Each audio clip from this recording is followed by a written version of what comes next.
When you've been to the last 3 college football playoffs and are dealing with unprecedented times, it can be difficult. And it was for the defending Big 12 champion Lincoln Riley this week.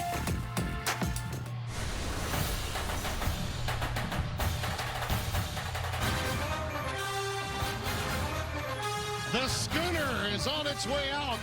The Sooner Schooner, and it's the Bears against the 11th-ranked Oklahoma Sooners in a huge game in the Big 12. They need to keep pace with Iowa State, who won big earlier today. Along with Spencer Tillman, speaking of Sooners, I'm Tim Brando. Happy to have you with us. Well, what a long, strange trip it's been this week, because on Monday here in Norman, they didn't think we'd get here.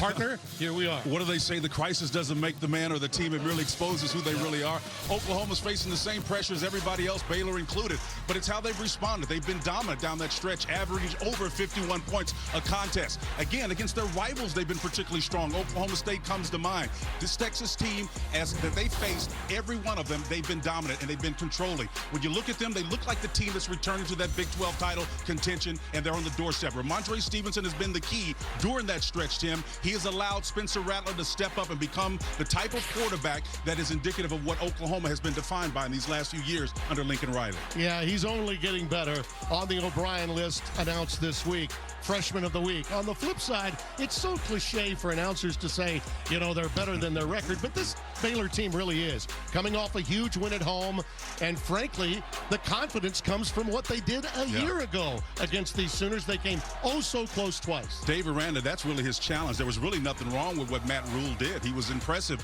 He's trying to get buy-in from these guys, and you started to see the patina of that success show up last time they were out. His quarterback, Charlie Brewer, stepped up, orchestrated a final drive, and they won it, and that was impressive. And so if they can put those back-to-back, this is going to be a great game tonight. They're drafting off Iowa State. How about that? Yeah. Oklahoma looking to zoom. And remember, the body of work in the Big 12 is better than any other power conference in the season of COVID. That's our progressive game countdown. Bears want to sick 'em. Sooners want to get it done, and with style, next.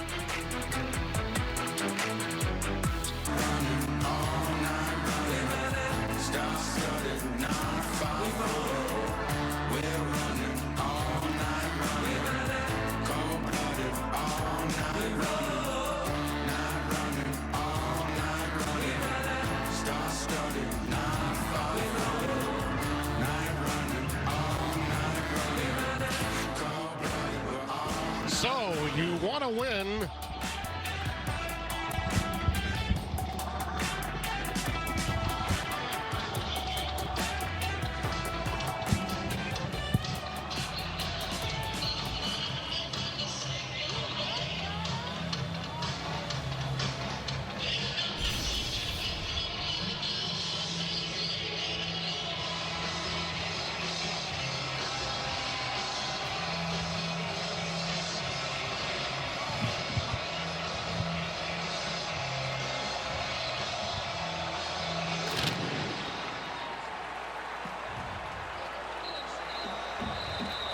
And Rambo will let that one go through for a touchback. And the Sooners will bring it out. 1st and 10. Spencer Rattler making his way out. Young man on the O'Brien list, coming off a 5-touchdown performance in his last outing against Oklahoma State. His big game capability, as Spencer touched on, has been outstanding at that pivot point in Lubbock, Texas, 6 weeks ago, where it really all began to come clear for him. Ramondre Stevenson will be in the backfield, and as he said to us, Spencer, before that game with Texas Tech, it always makes a difference when you can hand him the rock. No question. Again, and since that time, Tim, they've become more of a run-dominant team, about a 52 to 48% split, and that's exactly what they need for his maturation. That's Stoops in motion. And there you see the handoff to Ramondre. Forges ahead for a couple of yards.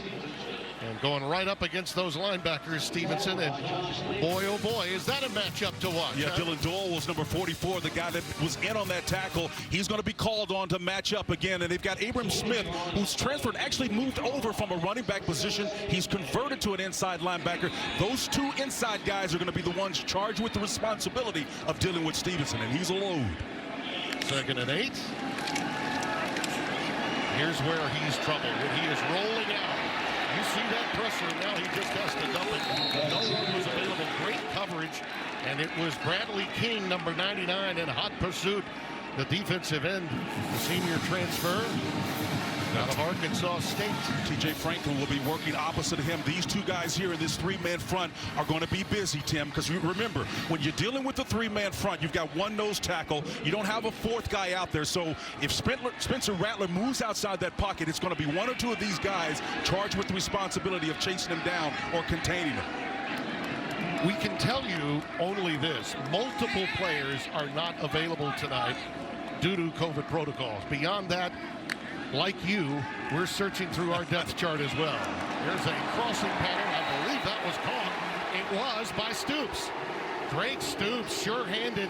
And Spencer, that is a clinic on how to go and get one. Yeah, JT Woods, I'm telling you, he's an athlete, man. He's a world-class sprinter, 100-meter, 200-meter guy. He's the one that came in with a couple interceptions last they played. And I'm telling you, Stoops, give him credit for going after that ball and plucking it and holding it high to indicate he's got the reception. That's outstanding athleticism.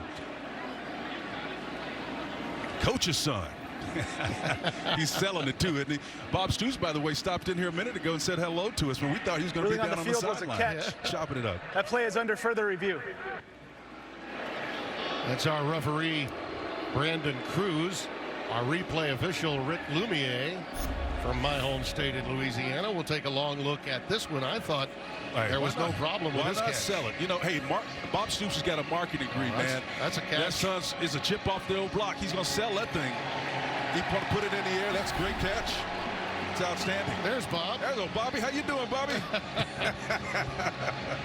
If, in case you missed it earlier today on Big Noon Kickoff, he's auditioning for Urban Meyer's job, according to Rob Stone. I believe that was the third time as a charm moment for those two earlier today. That was a wonderful piece he did on Lincoln Riley. And who better to talk about Lincoln than Bob Stoops? And we were here for his final game, Bedlam, in 2016. After reviewing they won the Big 12. Ruling on the field of a catch for a first down is confirmed. He sure did. Yeah, Bob Stoops is Oklahoma's winningest coach. And when you start talking about the lineage of coaches, that's an impressive thing to say, man. Barry Switzers and Bud Wilkinson. This guy's at the top of the list. See, he's destined for TV. He's already checking the internet. He's trending, and he gets on camera time. These coaches, they're not that far different from your typical television types. I think this Baylor defense is trending too, but they got to deal with this guy right here. We talked about it, Timmy. Stevenson talked about it back in Lubbock a few weeks ago. Spencer, that is Marcus Dupree-like, what we just witnessed right there. Well, you know, this guy's got big guy body, little guy feet. It's the delayed draw, you know, the ability to have patience to step in there. I hear where you're coming from. Marcus was more of a strider on the big end. He does, with that helmet that sits high on his head because all those dreadlocks up there, he looks like it. But Double Deuce wore that 22. I see the comparison, but he's a little bit different. Tremendous skill set, size, and strength, though. Go with a screen out to Ramondre. He's got a lot of room.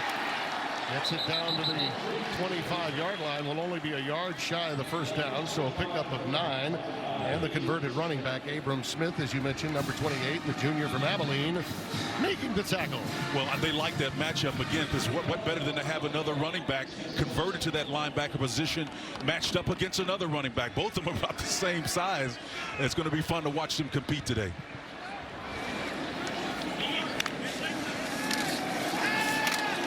Rattler. Look at him on the run. How about that? It's complete to Theo Weiss inside the 10. Christian Morrison, man, the safety came up, Timmy, big time, and he drove. And that's how you close on the play. Rattler did a nice job of getting the ball out and released. And again, just pulling it down and selling it. Those defenders have to step up, and his touch is death. Weiss catches it, but boy, right there in his hip pocket's Christian Morgan to limit the damage. First and goal. See the red zone defense, 7th in the Big 12. Aranda's specialty from a defensive standpoint has been but don't break. They are generally good historically, his Wisconsin teams and certainly LSU's in the red zone. Ramondre stopped at the point of attack this time. Matt Jones has been outstanding, man. He's so fast. He's so quick. And this is, look, when you're in the red zone, it's the toughest place to score on the football field for a number of reasons. So you need guys that can operate in a phone booth and defend, particularly against what you'll see a lot of counters down here. I mean, last week Oklahoma came out, or the week before last, with the counter play, and Rattler scored on it. They've got to be able to diagnose that when they see the counter motion. I'm looking at those tackles and those guards that tend to lean back a little bit. They're getting ready to move, and then they'll go away from the numbers. That's why it's so difficult to defend. On left guard. Motion from Jeremiah Hall, and there goes the corner. To the corner. And ushered out at the 2 by Raleigh Tejada. Senior from Frisco, Texas. Timmy, there's a handful of formations they'll run this out of, but again, when they come down, the speed motion, the opposite direction, it doesn't matter if you hook it or go inside out. The big fella's got enough speed to get to that corner, but if he reads that with a little bit more patience, maybe he darts that thing up inside. But they're first trying to do it on the counter on the edges. This is a big third down play for Baylor defensively. Try to hold them to 3.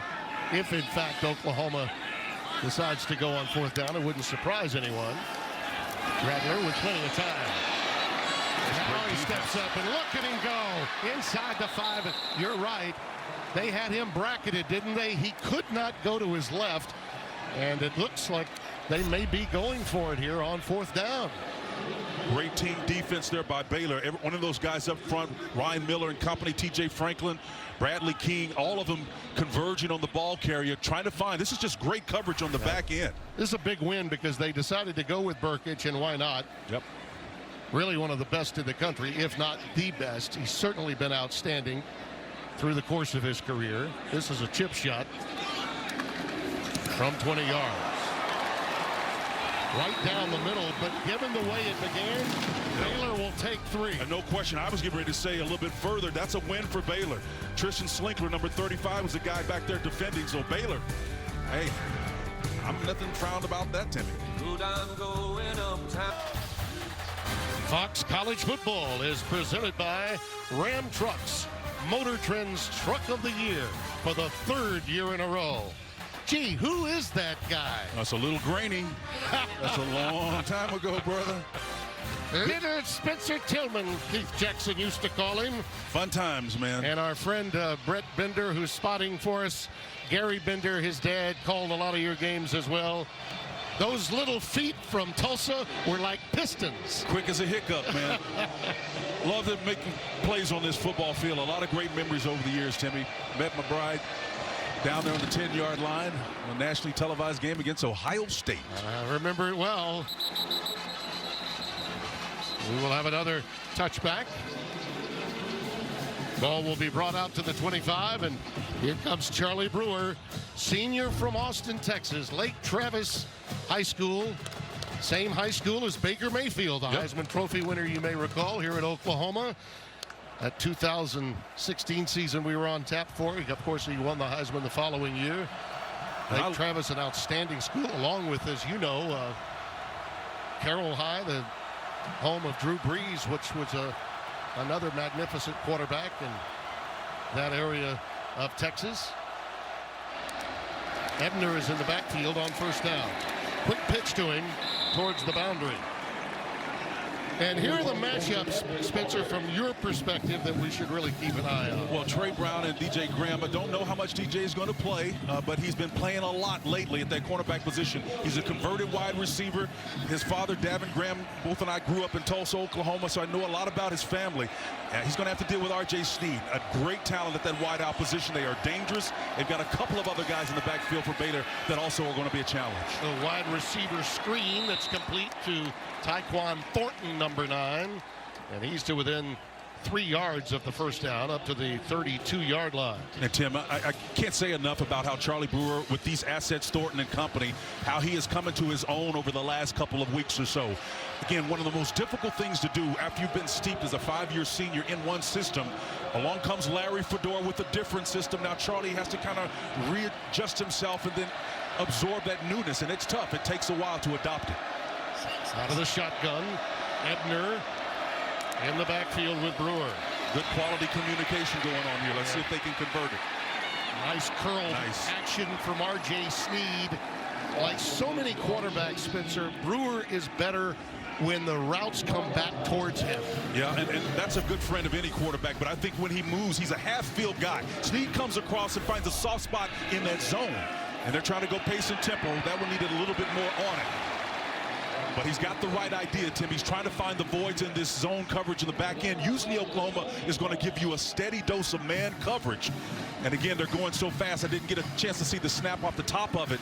But again, I like the previous play. He was able to find those soft voids as Dave Aranda looks on. And the thing I like about Dave, he's able as a defensive coach to diagnose some things that help Larry Fedora get this quarterback moved along in his progression. On 2nd and 10, bouncing outside Ebner again.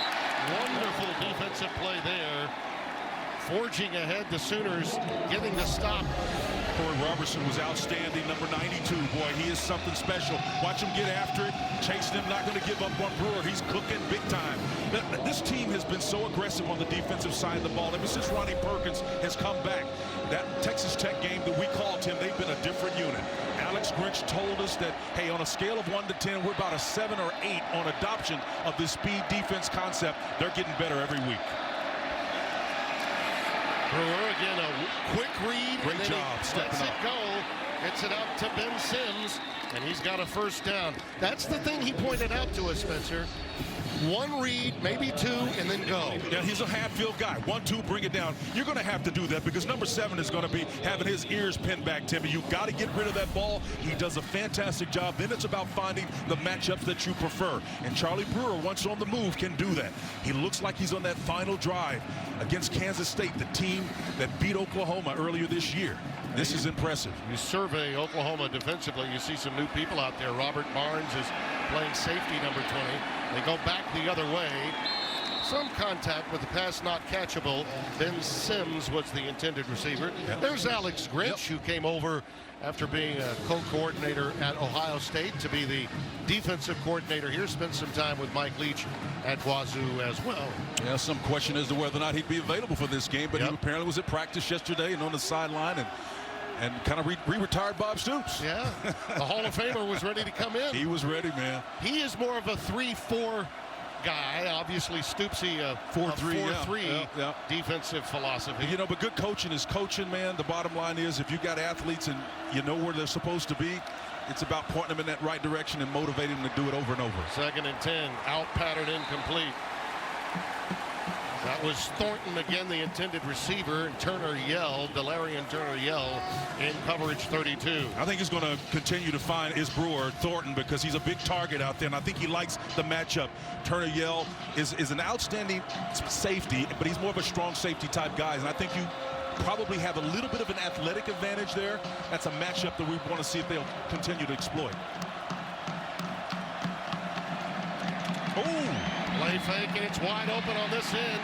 Great recovery by Perkins. He stayed with it. That play, as it developed, looked like it might be big for Ebner. But again, the great speed of Ronnie Perkins, the junior from St. Louis, who along with Ramondre Stevenson helped. You got press coverage on the outside. They try to work a little twins pick there, and it was successful. But Perkins not only delivered the big blow, but he came back and got the tackle as well, Tim.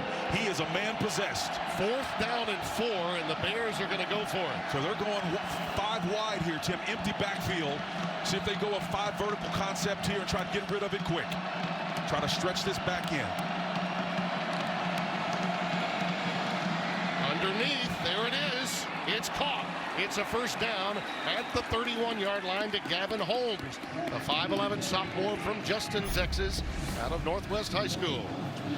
Sean White there on the stop. That Mike linebacker, he was Johnny on the spot, not before the first down, though, was made, and he's trying to collect some opportunities there, and Brewer's providing it for him, but not before significant yards are gained. Well, that was a huge conversion to keep his drive alive. You know, Aranda, as a defensive mind, understands that Sooners are going to score some points. Their offense needs to possess the ball as much as possible and convert on 3rd or maybe even 4th down tonight. Ebner stopped really before he could get going, a loss of a yard. Isaiah Thomas, 95, who has been a man-child since moving into that position vacated by Perkins due to suspension. Love what they're doing. Watch the guards. They're pulling, showing counter like Oklahoma. Great impersonation. Brewer again for the corner. Outstanding the Sooners defensively. That was Jaden Davis, number 4, man-to-man with Thornton. Jaden Davis, the cornerback, again, does a great job of identifying where the ball is so as to draw any attention away from him and induce the official into drawing a flag. That's playing honest corner play. Oklahoma is going to play man coverage on the outside, guys. That's what Alex Grinch is all about. Those guys in the interior line are effective because he can trust those cover brothers on the edges. Larry Fedora, the offensive coordinator for Baylor, said, you know, there aren't many teams that play man-to-man in this league. You're going to see a lot of zone. Not tonight. In the flat to Ebner. He's going to get about 4 to 5 of that back from the original line of scrimmage. And another 4th down is coming up, but they are in field goal range now. Excellent job of Deshaun White defending there. You know, if you guys are watching at home, you look at Dave Aranda out here, he can appreciate the defensive play that was just made on that particular play. Deshaun White played it inside out. He understood where he was vulnerable at and just made a solid play. Dave Aranda is one of the sharpest minds I've ever been around, and so listen to him talk about schemes and so forth. You got to be a purist to appreciate it, but he's one of the best. This is John Mayers, who won the game at the buzzer last week from 47 yards. Oh, short. I think somebody may have gotten a hand on that, Tim. Might have. Well, he was the hero a week ago. It does come up short. There may have been some penetration. Sooners can get to it, and they got big people up front. No, I don't think so. He just didn't get all of it that time.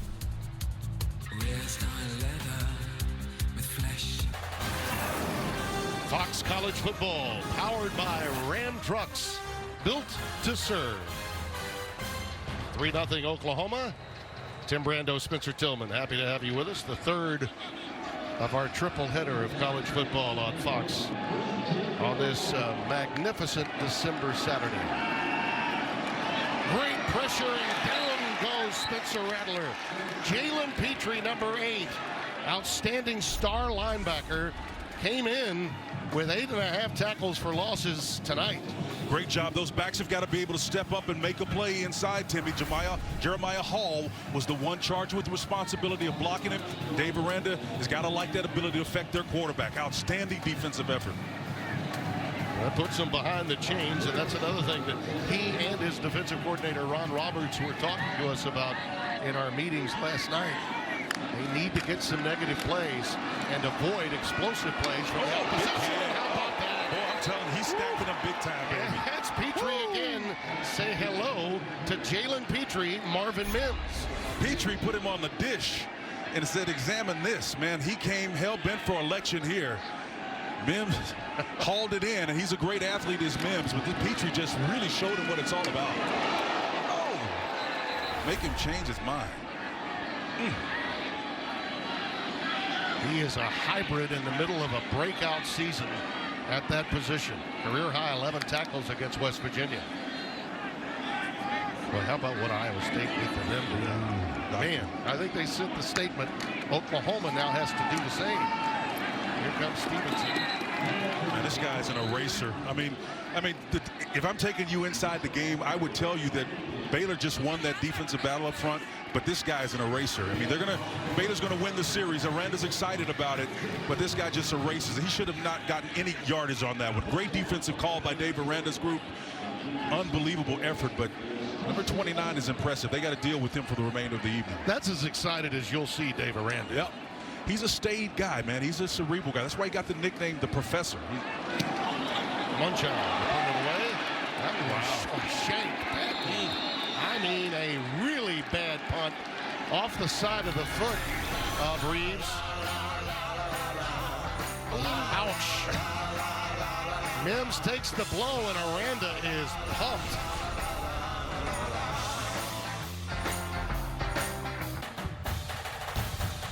Fox College Football is sponsored by Rocket Mortgage. For the playbook on home loans, Rocket can.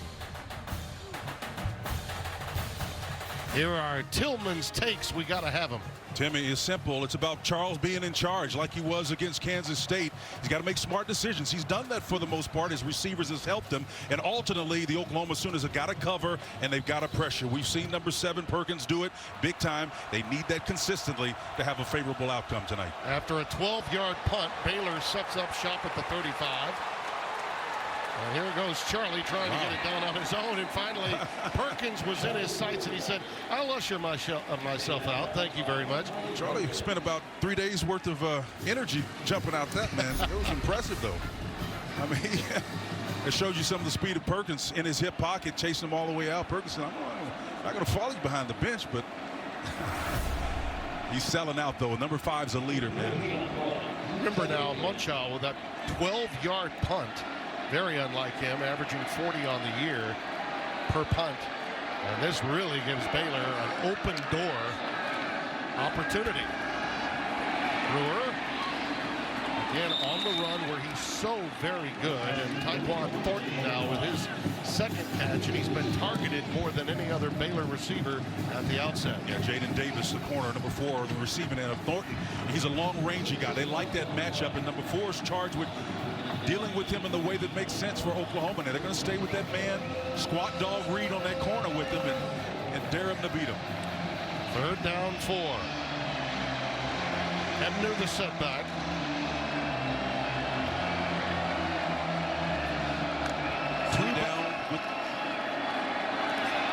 Here it is, that shallow cross, and it goes incomplete. Intended for Fleets, 21.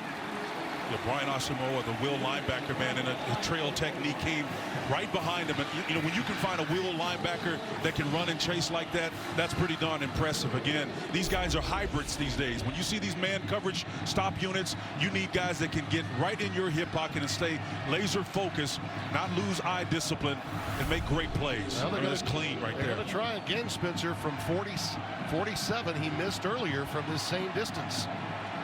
He does have a 50-yarder earlier in the year. That was short, too. Wow. About the same distance short. Yeah. Must be a magnet down there on the 35-yard line. And he's got a following wind that's pretty heavy, too. See if he topped it. May have gotten under it. 9-iron.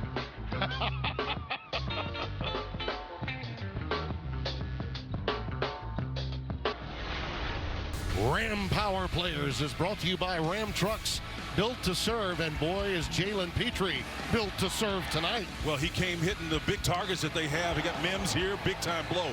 And I'm telling you, he didn't taunt. Coach Aranda was loving it, taking it in. That's what you want. Big days, big plays. Your best players have to step up when the stage is the biggest, and he just did. TJ Pleasure has come in. He had that big day in the Red River Shootout, you might recall, when Ramondre Stevenson wasn't available. There's Rambo on the receiving end. And again, great convergence by Baylor defensively. Abraham Smith, again, that will linebacker, man, is look at Ron Roberts, the defensive coordinator. Man, his guys are flying around, Timmy. I want you to watch number 28. He just comes into your camera here. I mean, he's coming dead beat. Gets across the body. That's what you want a will linebacker to run and chase like that and finish. Outstanding. High school running back, as we mentioned, converted. And like most running backs, Spencer, he knows where those gaps are. No question. They're instinctive, too. 2nd down 11. Rattler lets it fly. Back shoulder incomplete. Rambo, the intended receiver, Raleigh Tejada, was the intended receiver. Great defense by Tejada, the boundary corner. That means there's a lot of water that he's got to defend. Even though he didn't get his head back until late, the receiver's up in the air trying to make a play on it is Rambo. But pretty good defense by Tejada. Under a minute to play here in the first. 3rd down and 11 coming up for Oklahoma. Other than that opening drive where Stevenson had the big run, they've really been stymied. Timmy, the last 2 years, let me tell you, Baylor has been in this thing. They have. Forced overtime. Blew a big lead, of course. Jalen Hurts with that huge win, you may recall. And here's Rattler trying to find his way free. Gets up to the 32 before Smith racks him up again, number 28. So far this year, Spencer, 23 tackles, 15 solo for this kid. Yep. And still getting adjusted to the position. There's Ron Roberts. You talk about the coaching tree. Ron was coaching at Tusculum College, a Division II school, and he wanted to hire Dave Aranda then. He wound up hiring him when he became he got overruled. And then at Delta State, when he became head coach, he was able to finally hire him. And after some time at Louisiana Lafayette, he's made it over here to be a part of Aranda's staff. Ebner with the fair catch. He's made at the 22-yard line. Timmy, he's getting all of his players involved. T.J. Franklin was doing the job for him in that last one, and you can see, Abraham Smith, that will linebacker, has been consistent. Illegal formation. Marco down. Kicking team had 5 players in the backfield. The 5-yard penalty be enforced from where the kick was caught. It's first down. So they'll get a little additional yardage when we scrimmage on this end. But again, it goes back and shows you the relationships. Here's a guy in Roberts that was a part of Aranda's life for 2 decades as he was coming through the ranks as a GA at Lutheran, where he graduated from. And then on the other side, Larry Fedora had no connection whatsoever to Dave Aranda. Got the call because Dave certainly respected what Larry has done through the years. And it's back in the Big 12. He grew up, Fedora did, about 90 minutes from Waco. Ebner beyond the 30 to the 31-yard line. And time is winding down here in the first. Tim, as I was breaking down my tape, I looked at this guy, number 1, Ebner. He's a special player. He's going to play on Sundays. We got a few of them tonight. Oklahoma, you got to remember to win the game as opposed to win big. Right now, what's big is the Baylor D.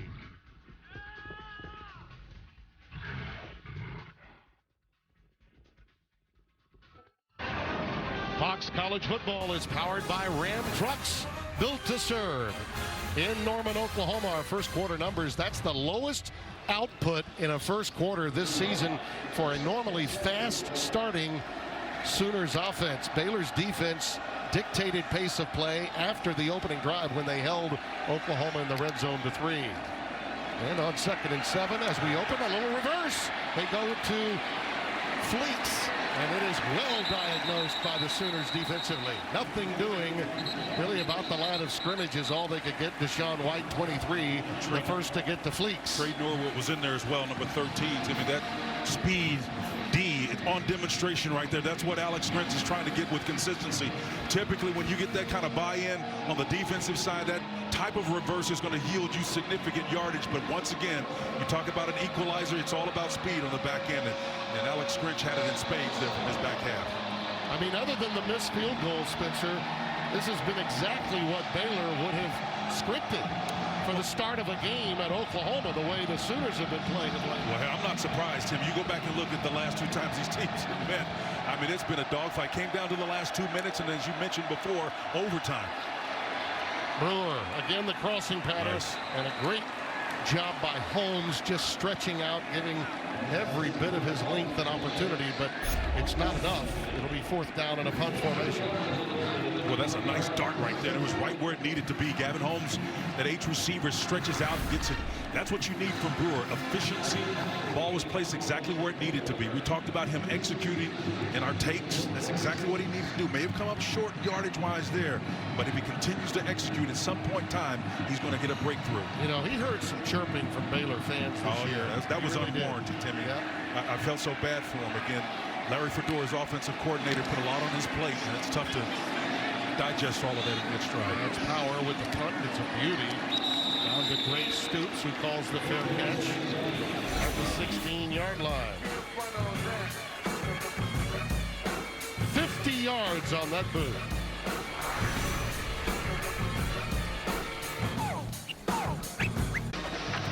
Fox Bet Super 6 has given away over $3 million, and now you can win cash prizes playing the Fox Bet Super 6 PBC boxing contest tonight during the pay-per-view event. Download the Fox Bet Super 6 app for free and order the big fight on foxsports.com/PPV. That thing is taking off, man, as we look at Coach Riley, and he probably wishes that the offense would take off like it has been over these last few weeks. And tell you what, this Baylor defense has been stepping up, man. Well, he's decided to go with both of his backs now, Spencer. TJ Pledger has joined Ramondre Stevenson. Look at that pressure. And down goes Rattler again. And Josh Landry, 92, coming in there to make the play for the Bears. This kid kind of shot out of a cannon right there, the sophomore from Houston's Lamar. Yeah, Lamar produces some great talent. A 3-man front here with a late delay blitzer. That was Dylan Doyle, the Mike linebacker, who came in late. The Sooners got confused by the numbers. Again, just got beat up. Tyrese Robinson and company have got to be able to pick that up. Again, a negative play. They're behind the chains on 2nd and 19. Yeah, counter play, boy, that's tough. Stevenson dragged down at the 10 by Dylan Doyle, 44. Tell you, these inside linebackers of Baylor are acquitting themselves exceptionally well. That was the old modified guard and tackle off the offside on the counter pulling. They weren't daunted whatsoever. They physically came up and met the challenge. Watch them. They switch one another. They know which side they need to be on. They want to run and chase and then stone that big tackle that's come around. Outstanding job there by Dylan Doyle. Spencer, they're flashing into a 5-man front right before the snap, aren't they? They are stemming, and that's tough. The Oklahoma Sooners have got to identify that. They're giving them a new look, something that they've not seen, and it's clearly got Spencer rattled. Shallow cross again. The flag down. Rambo is down. The flag is down in the backfield, back around the 8-yard line. Thrown in an area where you consider holding as a potential infraction, but we'll wait for referee Brandon Coon. Illegal shift. Offense. Numbers 11 and 10. We're moving. Both did not reset prior to the snap. This penalty is declined. I wonder sometimes. Brings up 4th down. I wonder sometimes, Spencer, if that pre-snap movement defensively doesn't evoke that from time to time. Yeah, Dave Miranda's history is definitely to dictate what the offense is going to do or see. He's been so aggressive. You can switch jerseys with these teams right now. I mean, Baylor's moving just as active as this Oklahoma defense that has the Speed D moniker. Well, Munchausen got all of that one. Beautiful punt to Ebner. And the big-time running back is able to get about 4 yards on the return to give them the ball at their own 38-yard line when we return.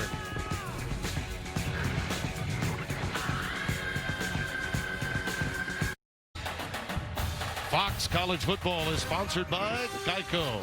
15 minutes could save you 15% or more on car insurance. Oh, man. Bob, Mr. Singletary. You can just see the eyes, and then you know him immediately, right? They look like silver dollars, man. Big pads and big hits. Back in 1980, his last year, 3-time All-America. First one to achieve that goal in Baylor history back in the days of Grant Tex. Southwest Conference. Yes, indeed. And it was the Cougars, I think he was in that first shot with. Bill Yeoman was coaching. The veer offense, you got it, big boy. Can't put anything past you. Trying to slip it in there. You got you. 1st and 10. We've got a pre-snap flag. You know, Spencer, we can talk about it. We have the COVID issue being what it was earlier in this week. False start. Here's the call. Offense number 61. 5-yard penalty. It's 1st down. That'll go against Khalil Keith, who's starting in place of Newman Johnson, 55 at left guard. Right in the middle of your screen. Come on, Newman. Oops. Here's Brewer on a fly pattern. It is Ellis, 84. I think he got it. He got it.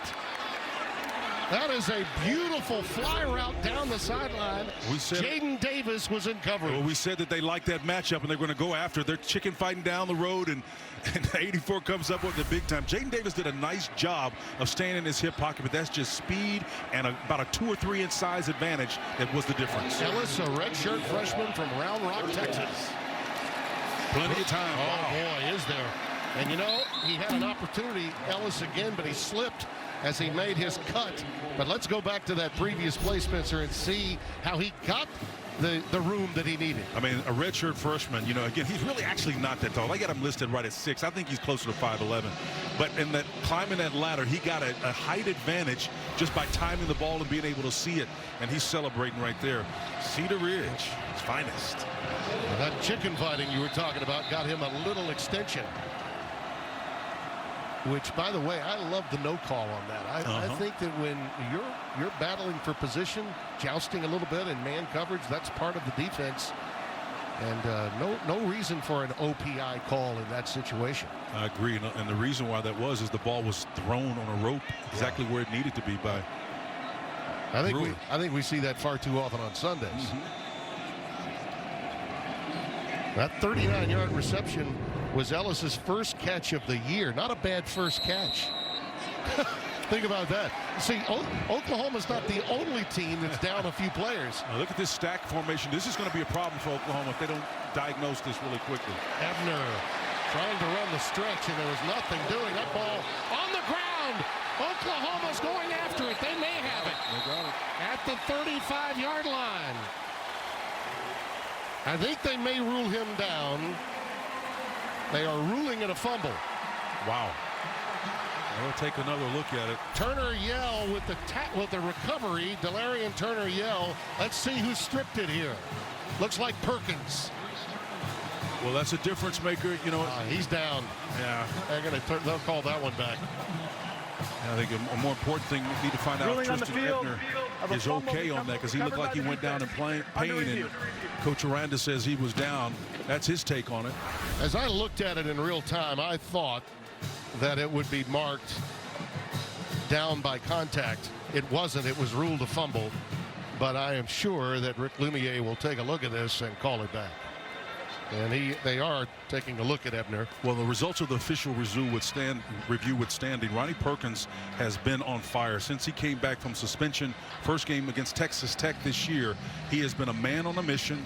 He has been all over the place tonight. But again, it's indicative of what happens when you have that crucible experience. You know, had the hiccup, the personal decision was made that affected his eligibility in last year's bowl game, and he's responded big time. Well, remember this, Spencer. John Lovett's not available. He's out. This is a very bruised and battered Bears team. Only one COVID case, but a lot of injuries. The classic mix that you have when you get deep into a season, and this is week number 14, and no one's been playing more football from a power conference standpoint than the Big 12. And they're down now to Jonah White, a redshirt freshman, 33, Jacoby Clark, another redshirt freshman from the Woodlands, Texas, number 25, because Lovett, who's a senior, is unavailable to them. Well, Timmy, you and I talked yesterday about the 3 points of pressure, if you will, that Baylor has to affect you. One of them is Snead at receiver. Other one, of course, is Ebner at the running back position. They'll use him in the throw game a lot, but they've got to have 3 levels of pressure. Runner was down prior to losing the football. Ball be placed at the 29-yard line. It's 3rd down. Yeah, no question that is the proper overrule by Rick Lumiere, our replay official. Agreed. Let's see if Alex Grinch dials up the level of aggression and tries to affect them again with number 1 out of the mix for Baylor. It is Jonah White, number 33, that's sent into the backfield. Protecting your quarterback and staying back in protection might be problematic for this young man who's not seen a lot of playing time. Deal with the pressure here. There's a tight box, tight look. 3rd and 11. Rolling really into the pressure that time was Brewer from Perkins. A little sportsmanship there from Ronnie to pick up the elder statesman quarterback, the senior Charlie Brewer. Now just a little aggressive love tap there again. Some people think that that's a little over the top, but Perkins is just playing at a high level. We always talk about affecting the quarterback, and you can do that. You don't have to sack him. You don't have to bat a pass down sometimes. If you're within close proximity enough of him, just let him know you're there. Well, make him feel you. Your kickers missed 2 already from, with the wind. Now they're against the wind. So on 4th and 11, they go for it. You know he's 7 for 13 on 4th down conversions this year. Brewer. Over the middle. It's intercepted by Oklahoma. Taken away by Norwood. Trey Norwood. Uh-oh, they may tack some on. We'll see. Brewer shoved him about a yard beyond the boundary. I don't see a flag as yet. Yeah, they need to be nice about this. Lincoln sprinting over to try to get his guys back in there, and this is the right way to do it. Oklahoma's got to be smart about themselves. They got a lot on the stake. You know, this is really difficult, too, because Gavin Holmes, the wide receiver at H, was wide open, Tim. It was just delivered a little bit too late. And here you see he's coming down short motion inside around the hash. And you see how he pivots? He falls. He just simply falls down, Tim. Right there in the numbers is Norwood, and he's taking it the other direction. Oklahoma catches a break. But, again, along with Perkins a couple of plays previously, you'll see how aggressive this stop unit is. Boy, I'm really surprised he didn't get flagged there. Well, I'm really push him in the back, too. Yeah. Wow. Okay, I mean, he had to know where he was. Had a little frustration coming out there. Listen, I think the world of the kid. The reaction from Oklahoma was quick, as you might expect. Great job of really officiating and getting everyone broken up, but I thought they missed. I mean, Charlie had to know where he was on the field. Yeah, but you gotta have a snap and clear mentality if you're Charlie in particular. He knows. You can look at him, look at his body language, look at his eyes. Yep. He knows he's done wrong. It's up to him to provide leadership for this team. Have a snap and clear mentality. Dave Miranda is going to demand that from him. 1st and 10 from the 49. Stevenson just bottled up, and it's Abram Smith who's having a career night at that weak linebacker position. I'm surprised they didn't take a shot there. Usually after a punt or a turnover where you've got excellent field position, you got to down the spin, take a shot. You got 2-3 of this. As high potent this offense has been in the last 3 or 4 weeks, averaging over 51 points. That was a surprise call for me. Out of the shotgun, Steven the setback. Now you got him. Yep. Nice. Off the play fake, and it's caught by Hall. Well, he dropped it. Oh, he did drop it. He did drop it, but I thought he caught it too because he was wide open. And Spencer Rattler has got to put that ball on him, man. You've got to place it. It's all about execution. It's a nice little seam route there in a cover 2 scheme. He just puts it low. The ground, ball does hit the ground, never had control of it. When you got a big back, they're not receivers. You got to place it on their numbers. What a bizarre set of circumstances.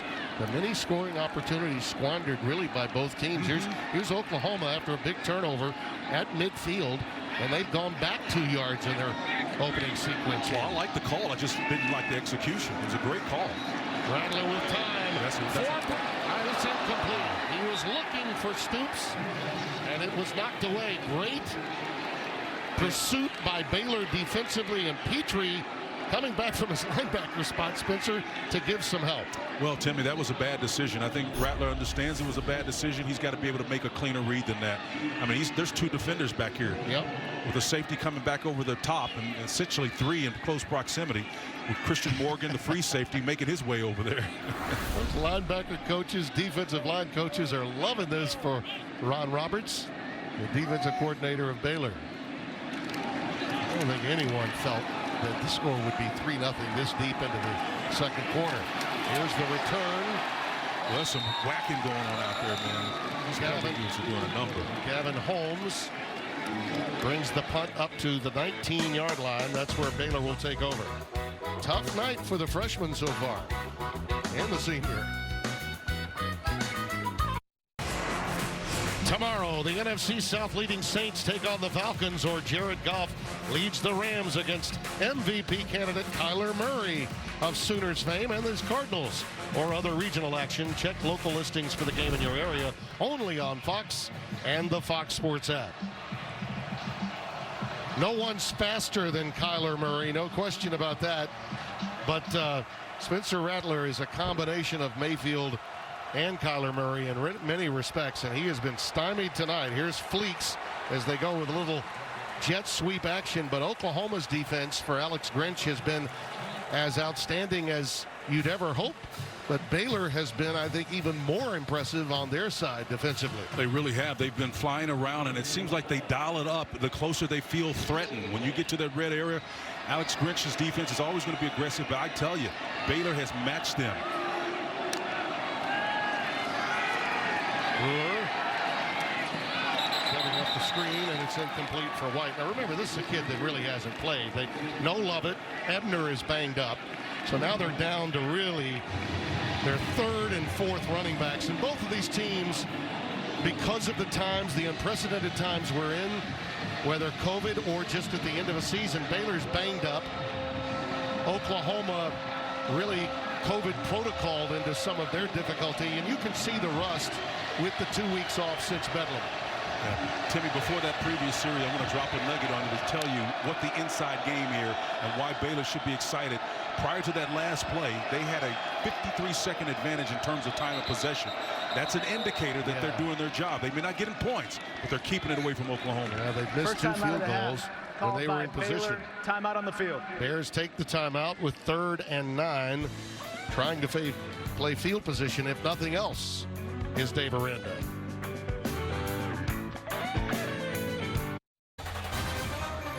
Fox College Football is sponsored by Taco Bell.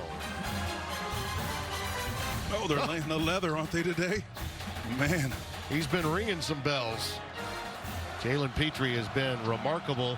This Baylor defense was prepared as you could be for a game of this magnitude against an Oklahoma team that's been surging for the last month and a half. Here we go, 3rd down and 9. Fleeks had set up in the backfield. Now he moves into the slot. Empty backfield pressure. And here he comes off the edge, and down he goes. It's Isaiah Thomas, big number 95, the junior, getting the job done. Look at him, 6'5", 267, as you said, dip that shoulder and get down low and pull Brewer down. And I'm telling you, man, they're active up front. You're not going to have a long time to deal with it. But you know what? This is complimentary defense right now that they're playing, because when you look at the offense, the 72 yards they had on the first 10 plays on offense, Oklahoma's had 7 yards on 12 total plays the next 4 possessions. Their defense has got to step up. Oklahoma's defense has kept them in this one. They come with an all-out rush. What a kick. Howard gets it out of there beautifully, and a fair catch called by Marvin Mims. This season, the tale of really 2. Oklahoma blew out Missouri State, lost their first 2 conference games, then a 5-game win streak. Sort of a Jekyll and Hyde, but yeah, there were reasons. Some of their best players were not involved. No Perkins defensively, no Ramondre Stevenson offensively, and that pivot point was at Texas Tech. See Jeremiah Hall making his way back. And after that blowout win against the Texas Tech team that felt they could match up, they went on a roll, and Rattler's confidence began to really blossom. And I think it was, again, because of Ramondre Stevenson. It allowed Lincoln Riley to open up this offense. That's why you saw so many players engage in the offensive scheme. Stevenson, they have been ready in the interior alignment.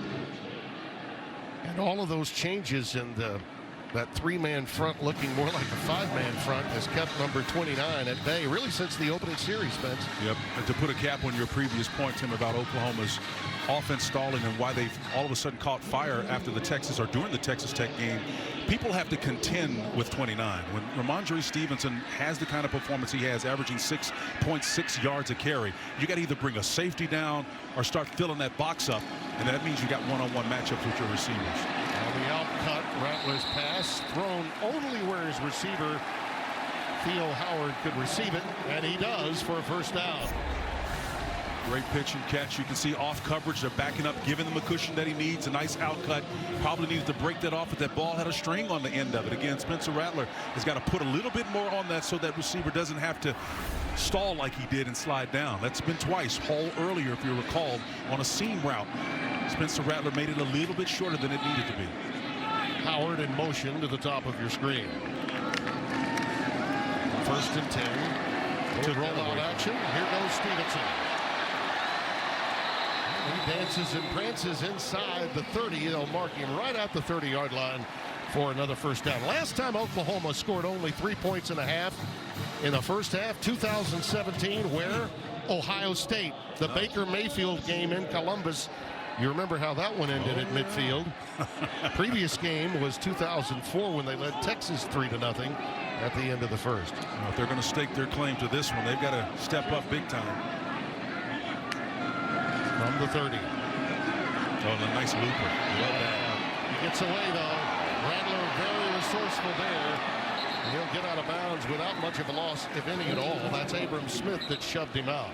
Dylan Doyle, the Mike linebacker, came on a delay loop. Watch number 44 in the middle of your screen.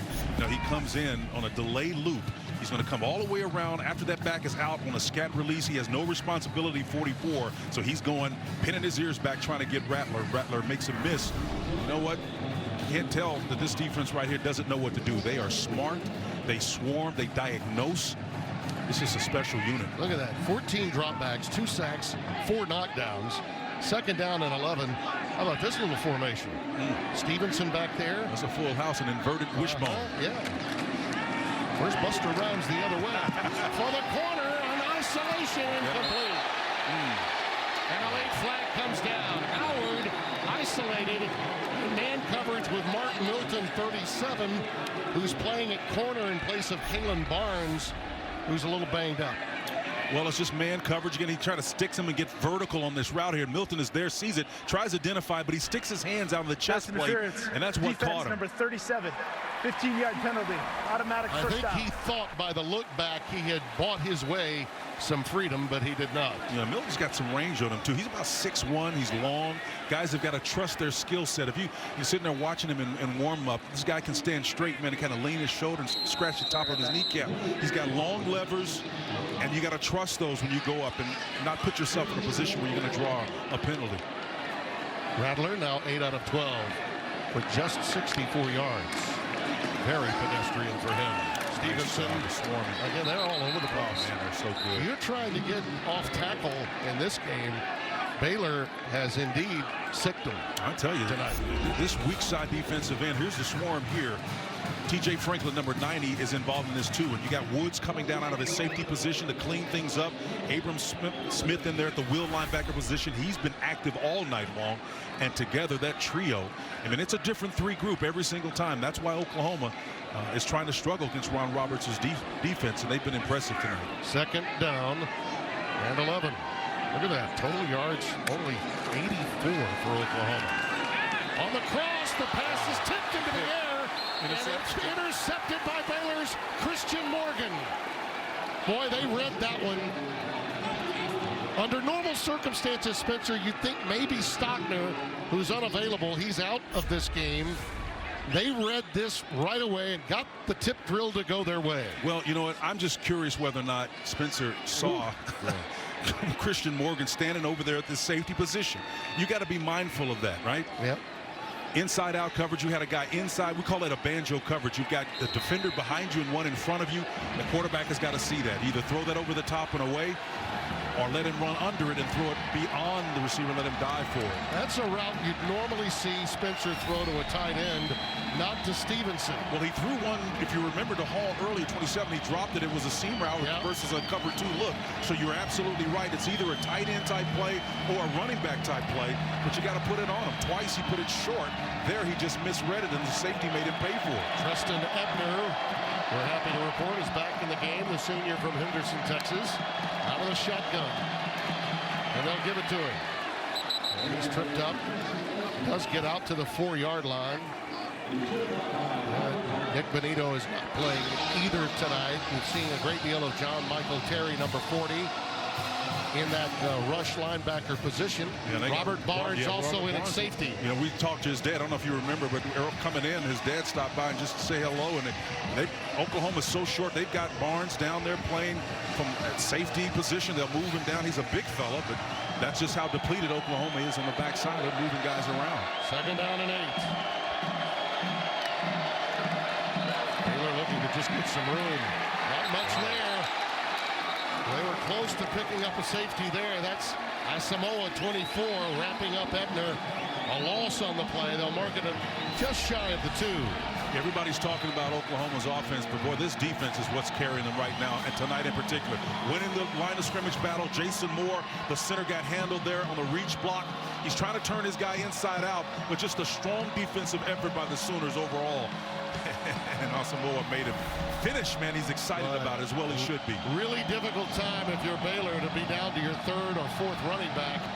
And that's really where Charlie Brewer is. No question, and that changes everything, Tim. When you don't have someone to keep you honest at that second level, Alex Grinch can pin his ears back and come after you. Now they're down to their 4th for sure. Tay McWilliams, number 22, is coming at running back. Alex Grinch's team trying to hold fast against Baylor.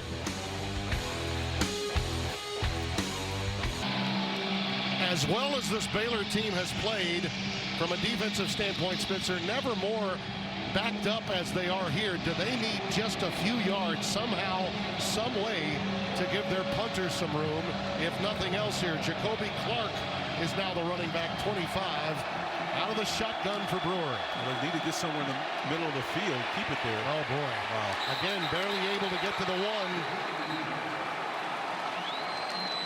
I just don't know if you're going to populate the line of scrimmage like Oklahoma's doing. I don't have a problem with them taking a 5 to 7 yard shot here with a 3-step drop and get it out, because again, Oklahoma's not going to give.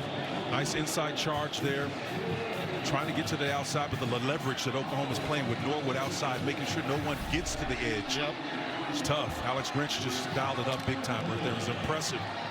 Now you got to watch that end line. Mims, remember, has taken a couple to the house this year. Started it all in that road win at TCU. He is very dangerous, and this is very returnable. Big time returnable. Nice job. Look out. And he is corralled at the 32. The coverage was great, and he had plenty of room when he got there. Brandon Bass, who's listed as a backup quarterback, comes down there and plays like he's lassoing Marvin Mims. He's covering like a starter right here, I can tell you that. Mims tried to stem him and draw everybody in because everybody's coached to act like a funnel. When you get your eyes darted on that return man, you start funneling in like liquid coming to a point. But then all of a sudden, you see the Bears sicking him on the other side. Let me tell you, that was a Taysom Hill takedown by a backup quarterback. Or maybe it was Al Walken. I beg your pardon. We're going to say because of dueling numbers, that was a safety, Al Walken. I'm trying to give a backup quarterback some love, and it was actually Al Walken. Brett Bender tells me who's got dueling numbers 18. He didn't tackle really like a backup quarterback, did he? Yeah, he was aggressive. There's Rambo. Christian Rambo is stopped out of bounds at the 24, maybe the 23. Getting a little chippy out there is Rambo, and got one Baylor Bear gimpy. You know, he's been quiet this year, Spencer. Rambo. Yeah, he really has, and I think a lot of that's because Oklahoma didn't really have an established running game until the Texas Tech game. Then they started spreading the wealth, and it's tough. They don't have a CeeDee Lamb or that marquee player. Mims has been the big shot guy for them, but they've been able to spread the wealth this year. 2nd and 2. Stevenson not there. Ryan Miller, he's going to be a yard shy of the first down. I mean, they are just giving ground grudgingly, these Bears, in tonight's game. Well, again, you can't say enough about how impressive they've been. Just remember now, this same Oklahoma offense, Spencer Rattler threw for 301 yards, 4 touchdowns, and as they trounced Oklahoma State in Bedlam. That was just a couple of weeks ago, and look at what this Baylor team is doing. They're close for a reason. They're really good. 3rd down and 1. Oklahoma's last 5 possessions, 4 straight 3-and-outs. Cut down your splits. Let's see if this is inside zone. Yep. Stevenson has enough for the first down. Good for him. Great call. To the 18-yard line. Great call. You know, a lot of times there's a lot of eye candy on this offense.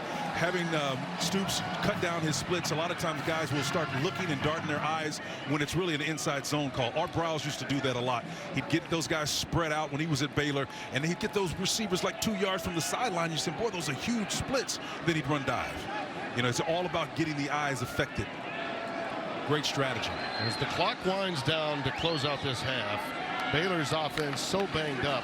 Oklahoma against pressure. A 10-point lead would be huge. This pass to the corner, incomplete. Flag down, comes in late. Stoops, the intended receiver. Christian Morgan was back there, the free safety. Again, they've been working on him. Stoops did a number on him apparently that induced him to create the penalty here. The nice route by Stoops. Defense Great number move. 4, Pivot. automatic first down. And he did get there prematurely. He did. Got him on the arm, raked him. You can make a case, though, it would have been a touchdown otherwise, but this puts the ball now down to the 3. And with time winding down and the game going the way it is, suddenly 10 points looks almost insurmountable given the problems Baylor's having offensively. It really is. This is a huge sequence for Baylor to hang in there, given the fact their defense has controlled this game the way they have. Pledger and Stevenson, the 2 backs, out of the shotgun. Stevenson. That's a nice read. Is he in? Is he in? Touchdown!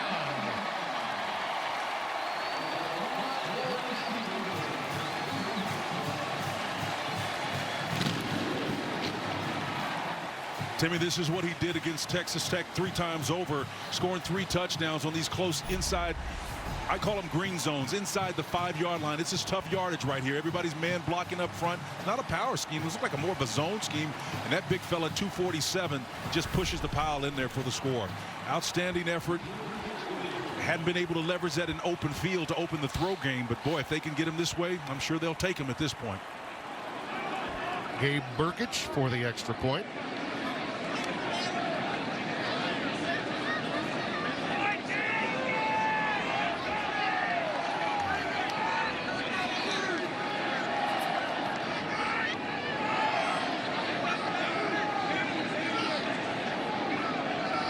credit Oklahoma's defense for holding Baylor back at the 1-yard line. And field position was the catalyst for that drive. And Stevenson, the big difference. Here's what's coming up at halftime on the State Farm Halftime Show. Stoner. Coming up on the State Farm Halftime, #1 Alabama visits the defending champs. Third-ranked Clemson looks to seal up an ACC championship game berth, and Iowa State makes program history. Tim, Spencer, we'll see you guys at the break. Yeah, not since 1912 has Iowa State won a conference championship. That would be the Missouri Valley Conference Athletic Association. And I do believe Drake was actually a part of that league, and a few other schools that you would not recognize. Was Creighton in that group? Drake. No, I heard what you said. I don't believe Creighton was, was in it? But there were several that you would not recognize that were in that league. And our congratulations to Matt Campbell and his staff and program, really. By the way, Rattler was on the O'Brien list, the 35 players that were mentioned as semifinalists, and the two other Big 12 quarterbacks, not surprisingly, Sam Ehlinger had a big day today in our opening game that Gus and Joel had against Kansas State, and Brock Purdy. And you talk about closing the season with a flurry. Brock Purdy has been unreal, and of course Breece Hall has made his life easier. Again, to me, I see equivalence here with when you get a Ramondre Stevenson helping Spencer Rattler's development, although it hadn't manifested the level it has in the previous 3 weeks. Breece Hall does the same for Purdy at Iowa State. I'll bring it out to the 25-yard line. Well, it was John Mayers who was the hero a week ago with time winding down. They had to come from behind to get this W against Kansas State. They were down double digits early in the third quarter, but tonight, from 47 yards on 2 occasions, and with a very gusty wind behind him, he just didn't get it all on either occasion. You know, this wind here is really tough. I mean, when you see it on that west side over there, Tim, those flags are taut. But when the wind comes sweeping down the plain, as they say, I mean, it creates a little tornado, a little whip right over there around Tornado Alley, man, and it's tough. You never know. Yeah. Tim Brando with Gordon McCray. Happy to have you with us. Tay McWilliams in the backfield. That pass goes incomplete. You know, at this stage, though, Spencer, they're going to let the clock wind down, one would think, and regather. Baylor so very close to being in control of this game. Oklahoma's got to feel very fortunate to be up by 10. Well, remember, besides Dave Aranda has done a fantastic job with the stop unit, but besides that last touchdown, Oklahoma's last 5 drives ended in 4 points, punts, and an interception. So when you think whether or not they've acquitted themselves well here tonight, they certainly have. This is a winning performance given where they are. That's Sims in motion, the tight end. He goes into the slot. They're running counter as much as Oklahoma is. They are. That's McWilliams.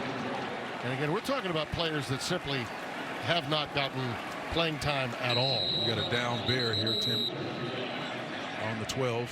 Yep, it is Sims, who's one of the few weapons left for this Baylor offense. The tight end, remember Drake Dabney, 89, he didn't make the trip, a freshman that they are very high on from Cy Ranch High School in Cypress, Texas. So they're down to Henley. Christoph Henley is the backup. But again, just very few guys to turn to. And R.J. Sneed and Gavin Holmes have really been bottled up as receivers tonight as well. Yeah, he turned that right ankle on the inside trying to make a block. And again, he's going one direction on his body and trying to plant and just kind of tweaked it. Boy, that's tough to see if you're Charlie Brewer. You know, you're already short at one mission critical position at running back, and tight end is one of those 3 levels that we talked about: receiver, tight end, and running back. If you're down 2, Timmy, that puts you in a big time bind. They need to find a way to generate some offense in the second half, and that'll be on Larry Fedora, the offensive coordinator, to find a way to move the ball. They've been doing a great job of possessing it, stealing offensive opportunities from Oklahoma. Well, they've elected to take the 10-second runoff.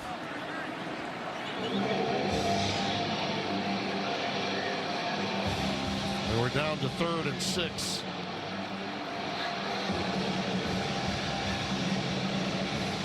Jonah White, 33, the running back. Yet another freshman.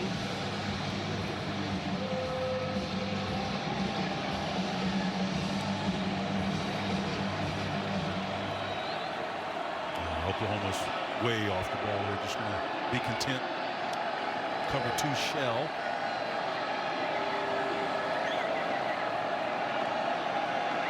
Man free now. They're begging for another turnover, and he hands it off to White. Look at White get away. That's their biggest play since very early. How about that? Jonah White, Merkel High School. You know they're pumped up after seeing that. Got great size on him. You know, he's their version of Ramondre Stevenson. Watch him run. Guys can't tackle him. You better come guy. He's got high pockets. Look at him how he runs. He carries his weight well in his hips, but able to get down to and get forward. We're in trouble again. Time. Flag down behind him, thrown in an area where you suspect holding, and he throws it incomplete. Holding. And we've Offense come number to the end 82. of the half. This We'll penalty see is it. declined. That's the end of the half. And we've come to the end of the half as it is declined. Well, let's send you back now. A stunning score here at halftime in Norman, but it's that kind of year. Isn't it, Rob? That kind of year. To our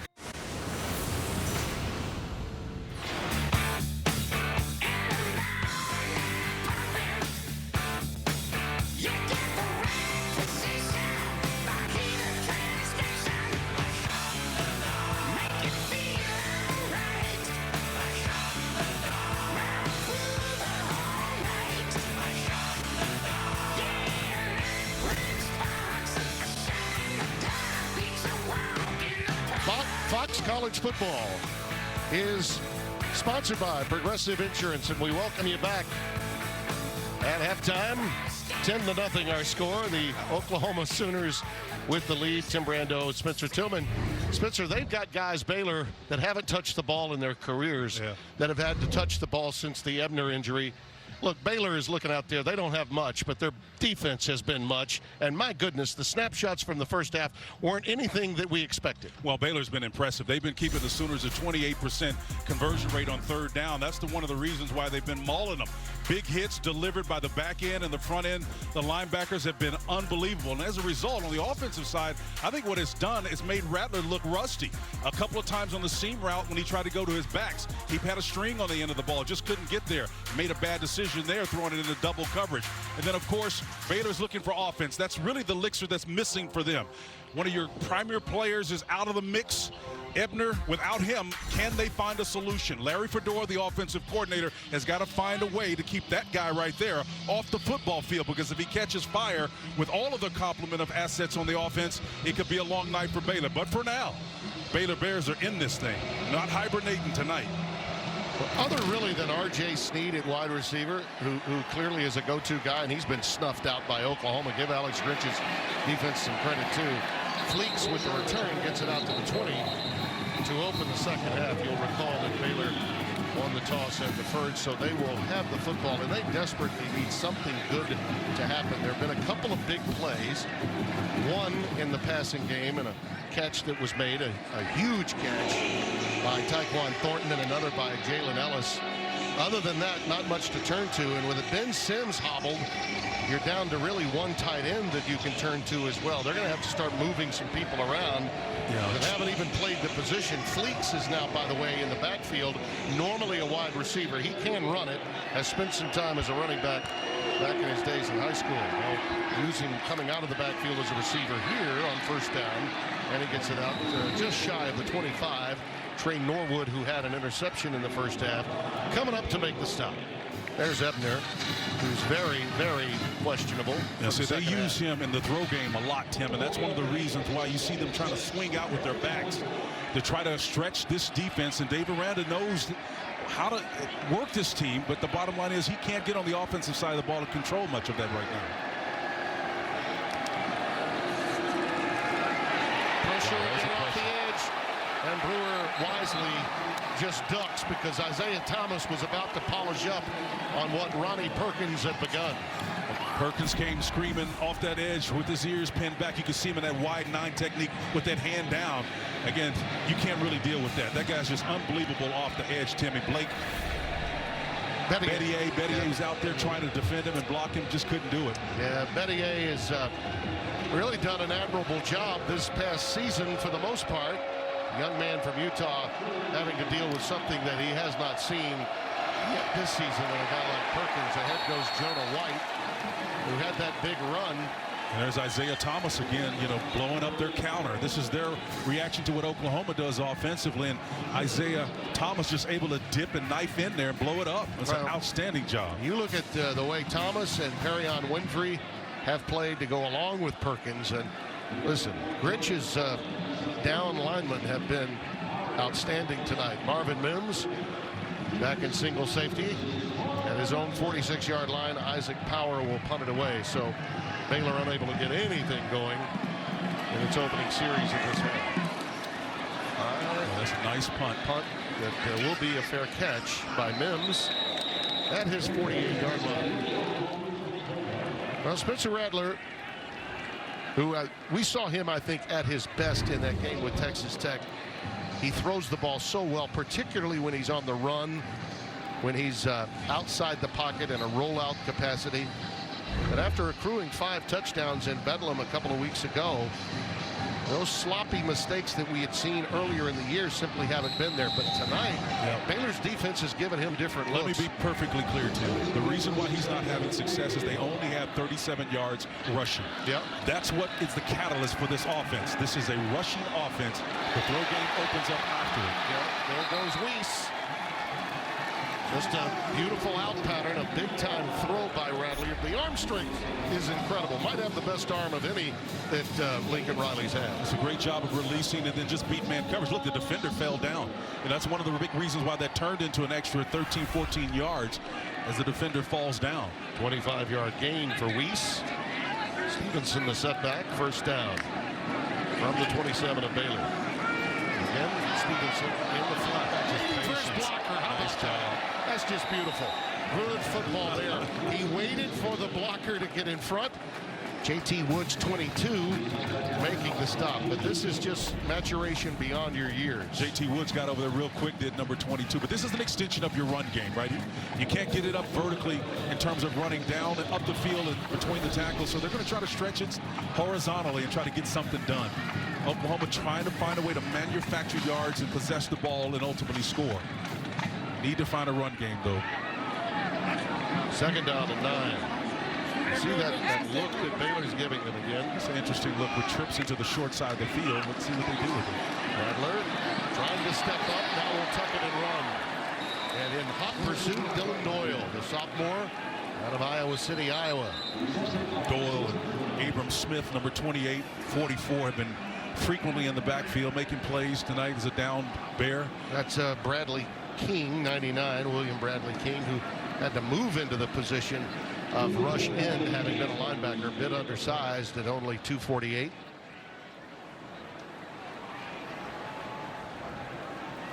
Just can't wait to get on the road again. Yeah, Fox College football, sponsored by Progressive Insurance. Save when you bundle auto, home, or motorcycle insurance.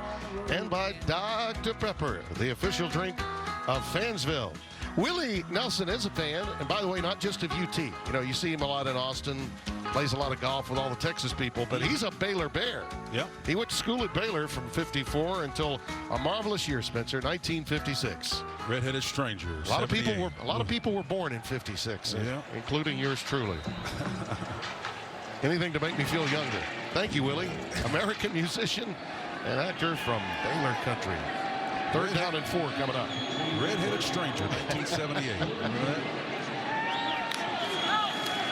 Out of the shotgun, Rattler. Pocket closing, gets the pass complete on the curl, and it's complete to Hazelwood. Jaden Hazelwood, number 11, with his first reception of the night. Yeah, and that's been kind of indicative of what Oklahoma has done. Receivers spreading it around ever since that Texas Tech week. They've been able to find it. The defender falls down and slips there. It was Tejada that slips.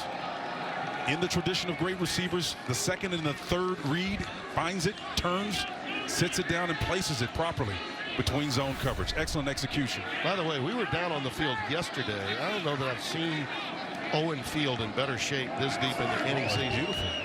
It's a Bermuda grass. It's hardy. First and goal. Rattler with markers down behind him. Gets it off, and that's complete to Weiss, and he's down to the 2, but that one will come back. Mark Milton bringing him down, who was in coverage with him there. You know, as fast as Baylor's defenders run and chase, when they can't do it, Holding. it draws your attention. Offense number 56, 10-yard penalty. It's first down. Creed Humphrey's their best offensive lineman in the center, man. He's a smart cat, but these guys are so fast, man. You got to let them go. Otherwise, this will catch you every time. There's Creed Humphrey, number 56. He's got his arm on the right hand, gets that left hand, he had hugging two around the neck guys. of T.J. Franklin. Strangle on him. He's like, I had to deal with 2 guys that time. The second guy got him. He's trying to protect his quarterback. You know, you see somebody coming on a late game or a deal, sticking that arm out there, trying to help him. Yeah. Center, generally speaking, will be your best lineman. Certainly the most intelligent, usually.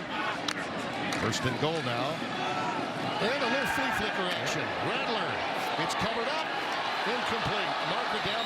May get a bailout for interference here. Well, it may have been offensive interference. It could be. You know, again, you look at where Rambo came back open late quick, and Tejada's back there defending. Boy, it was well covered, wasn't it? Yeah, he was real covered. I mean, man. triple coverage, really. So you can see here's a nice release. He get that right hand up. He splits the defenders and then she just yanks him down and throws him out of the way. Prior to the pass, holding. Defense number 34. Wow. Half the distance to the goal, automatic first down. I think you saw the discard, but Tejada, he needed a discard. he had him wrapped up at about the 5-yard line. Well, Wrangler. The good news for Baylor is that the infraction will only give them half the distance to the goal. It will not get them any closer than that. First and goal from the 9. Hey, Miranda's going to try to be aggressive here, dictate what happens. They're trying to affect the read here. Rattler, bootleg action, now in trouble It's a great again. defensive call. Yeah, but there he is, 3 in the corner, touchdown, Theo Weiss. That's Rattler doing Rattler-like things.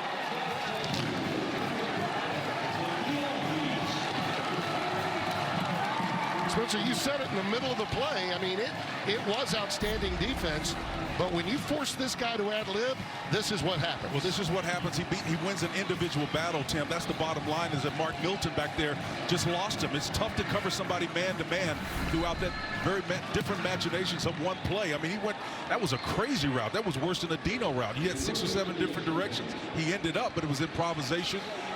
Can't really defend that long man-to-man. Burkich tacks on the point. 17-0 as the Sooners now take command here in the 3rd quarter.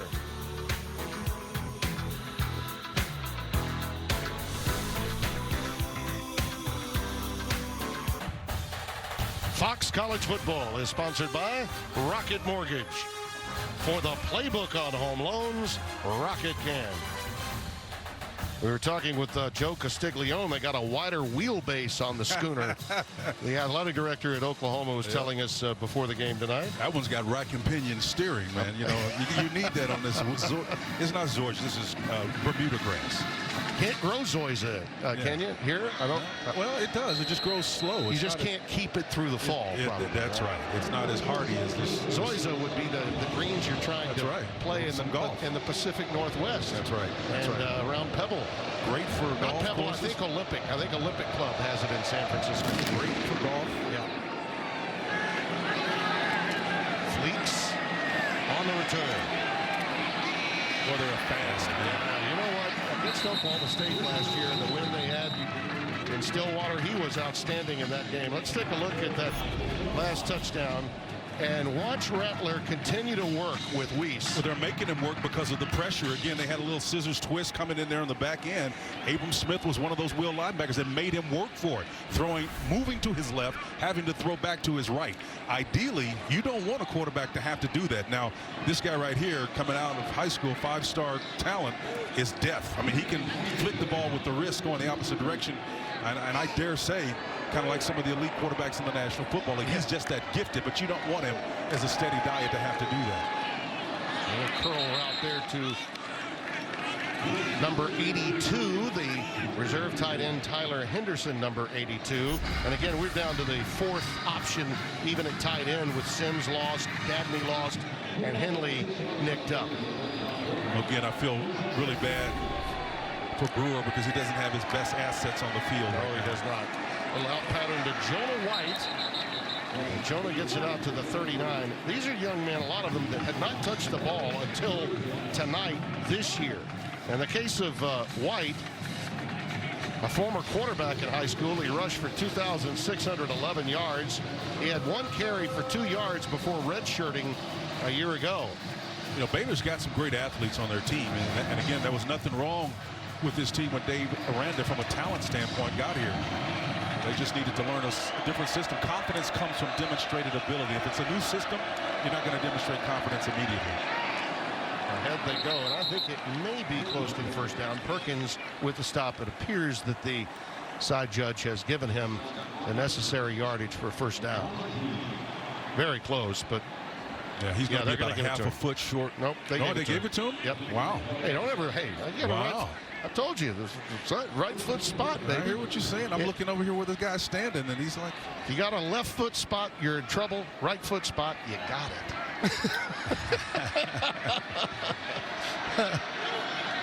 From the 39, again, White in the backfield. Are we going to have one of those where we're going to check? Was a first down. Here we go. That play is under review. You were on to something. Here we go. We're going to check the mark. I'll tell you, Wrangler. Mama didn't raise no fool. I thought he had it. Remember, see where the line is? It's right at the 39. And I thought the ball got beyond that spot. See the guy at the top? He's coming in, and he's going to spot it with the right foot. And I think he's about a foot ahead of where he needed to be. From my standpoint, the line judge is the one that, see, he's going to the right. The line judge just knows where it needs to be spotted. That line judge. Yeah, see. I don't believe they're going to change it. I think it'll be first down from the 39. Well, we'll see. Again, to go back to the conversation we were having earlier about not having the personnel to turn to with all these young kids playing. Now, see where the ball, that's a first down. I'm sorry. No way will they overturn that. You don't have a cart camera down the line. You know, so this is the best you're going to get, the all-22, and I don't know that Rick Lumiere will overturn that. I tell you what made the play interesting is Dave Aranda looks on. He's kind of got a grin on his face. He's looking to figure out what's going on. But it was Graydon Williams, number 88. He's the third on the depth chart in terms of that nose tackle position for a number of reasons. But he got such great push and pushed that center all the way back. He is the one that disrupted that. If you take a look at 88, just drive that center back, and Mike Pereira, Timmy, you want to take a look at this. Ruling on the field stands as called. It's first down. He was only going to, Mike, you were going to say I was right, correct? I think he was going to say that. Absolutely, I was going to say you were right. I'm still Don't trying blow to him up figure out anymore. What the left foot, right foot spots are, but that's all right. You were 100% right on this. They were not going to reverse this. Years of doing this, if the line judge is coming in and he's spotting it with his right foot, it's always going to be maybe an inch or two ahead of where the linesman would be if he's using his left. Don't puff him up anymore, Mike. On the curl, this is one of the bigger plays in the air. That's Tyquan Thornton, number 9. He's got it inside the 45 at the 43. Mike, you would have got Spencer launched into a nice story there, and we were a little late getting to you. That was a great play there. Excellent play. Great precision again by Brewer, what you needed to him. Remember in our takes at the top of the show, it was about being accurate and not losing this game with mistakes. Play fake, and here's Brewer looking down the seam. Incomplete. Intended for Ellis. He had a step for a moment. Ball came out a little bit late. Yeah, Norwood and company was back there. Again, they've got so much speed on this back end, able to converge despite the fact that there was plenty of time to throw. And Brewer got everything into it. You can see over the top, Norwood is there. Jaden Davis, the cornerback, is over there. I mean, you got to ask the question, how the heck does the corner get over there so fast? That's what speed defense is all about, man. These guys have tremendous range on the back end of Alex Grinch's defense. 2nd and 10, Brewer running out of time. Looking for help, can't find it. just dumps it in the direction of Christoph Henley, the junior tight end from Innsbruck, Austria, the Oak Ridge School. John Michael Terry, number 40, stepping up in that rush side as well, in the inside linebacker position. He'll move to the outside occasionally. Excellent job of him coming in, affecting the play. All these guys are getting a chance with the short numbers on the defensive side of the ball to make a play in what's become a defensive battle. Well, you see the injury story. Yep. Ebner out, Sims out. Where they're listing him as questionable, but I think we'd see him on a play like this if he were available to go. Just a three-man rush. There it is. Nice. That is just shy of a first down. It's going to be about a yard short. That's Tyler Henderson, 82. It'll set up a 4th and 1, and you know they got to go. Yeah, Brand Mead was there defending on that play, and again, just a three-man rush. The Oklahoma Sooners, a rare situation where they're going to play coverage in that situation, and that actually gave Brewer some time to find somebody open. Jonah White, as we mentioned, had not touched the ball. None of the backs had, with the exception of Tay McWilliams, as backups to Ebner, and no Lovett available. 4th and 1. Brewer on his own. He forges ahead. I think we got procedure. That's only going to add to the misery index for Baylor. False start. False start. Offense, number 61. 5-yard penalty. It's 4th down. Yeah. Khalil Keith. That's the second time he's been tagged tonight. Yeah, the left guard, Khalil Keith, number 61, Tim, just kind of wiggled a little bit there. Got to hold your water, big fella. You know the count. Everybody else doesn't. I mean, I understand why it happens, but Dave Aranda doesn't appreciate it when these guys, offense is a creative process, Tim. One guy can mess it all up. On defense, you can have 3 or 4 of them out of place, and the play still can be successful if one steps up. 4th and 6. Pressure off the edge. There it is. Nice. First down. Well done on the out route to R.J. Sneed, who's been silenced tonight. This kid, 6 catches, 86 yards, a touchdown. It was his 6th game with 4+ catches. This is his first tonight. I think it was Trey Brown out there who slips coming out of his break trying to cover it, and he just knew it. Sneed did a fantastic job of separating, but I'm not so sure he would have been able to cover that anyway. Just an excellent route by Sneed. That gives him a little life. 3rd conversion of this drive. Brewer goes to a second option on the cross. It was tipped incomplete. Almost intercepted. Taquan Thornton unable to reel that one in, and on the tip drill, Sooners had a shot at it here. Well, they were trying to play man coverage, and the ball, if it touches your hand, Tim, you know the school of thought. You need to catch that ball. Great coverage on the back end for the Sooners. Well, they go empty. 3 by 2 now, the receiving set, with the tight end flanked all the way to the bottom of your screen. That's Christoph Henley. Sooners are going to rush 4. Brewer sees some openings, decides to tuck it, gets it down to the 30-yard line. A modest gain of 3 in the arms of Josh Ellison, number 90. They can almost guess when you rush 4 against Brewer, he's going to pull it down and run with it. When he does, you have to play with integrity. Sooners had a gains and a deal working. When you vacate an area as a defensive lineman, you must replace it with another defensive lineman. So you can play games, but you have to end up with integrity. That means each one fit one. It's like a glove. Each one of those red jerseys have to be in a gap by the time that quarterback decides to release. Great job by the Sooners there on defense. Jonah White in motion. 3rd down, 7, empty backfield. 3-man rush, trying to beat with coverage. That pass is batted down. Looked like possibly number 90 Ellison with his big mitt. And 4th and 7 coming up. Josh is usually working at that weak defensive end space, but again, playing coverage. I'm not so sure this is where this quarterback is at his best, but when you can't get to him, that's exactly what you do. You try to affect him with your arms. Josh Ellison doing a great J.J. Watt impersonation, timing that one up and getting that mid up there to bat it down.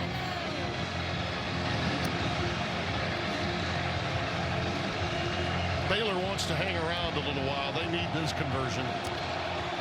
Yep, they're about 30% on 3rd down. Sooners were actually worse prior to that last drive. He's in trouble and down. It's Perrion Winfrey, the junior from Maywood, Illinois, by way of Iowa Western Community College.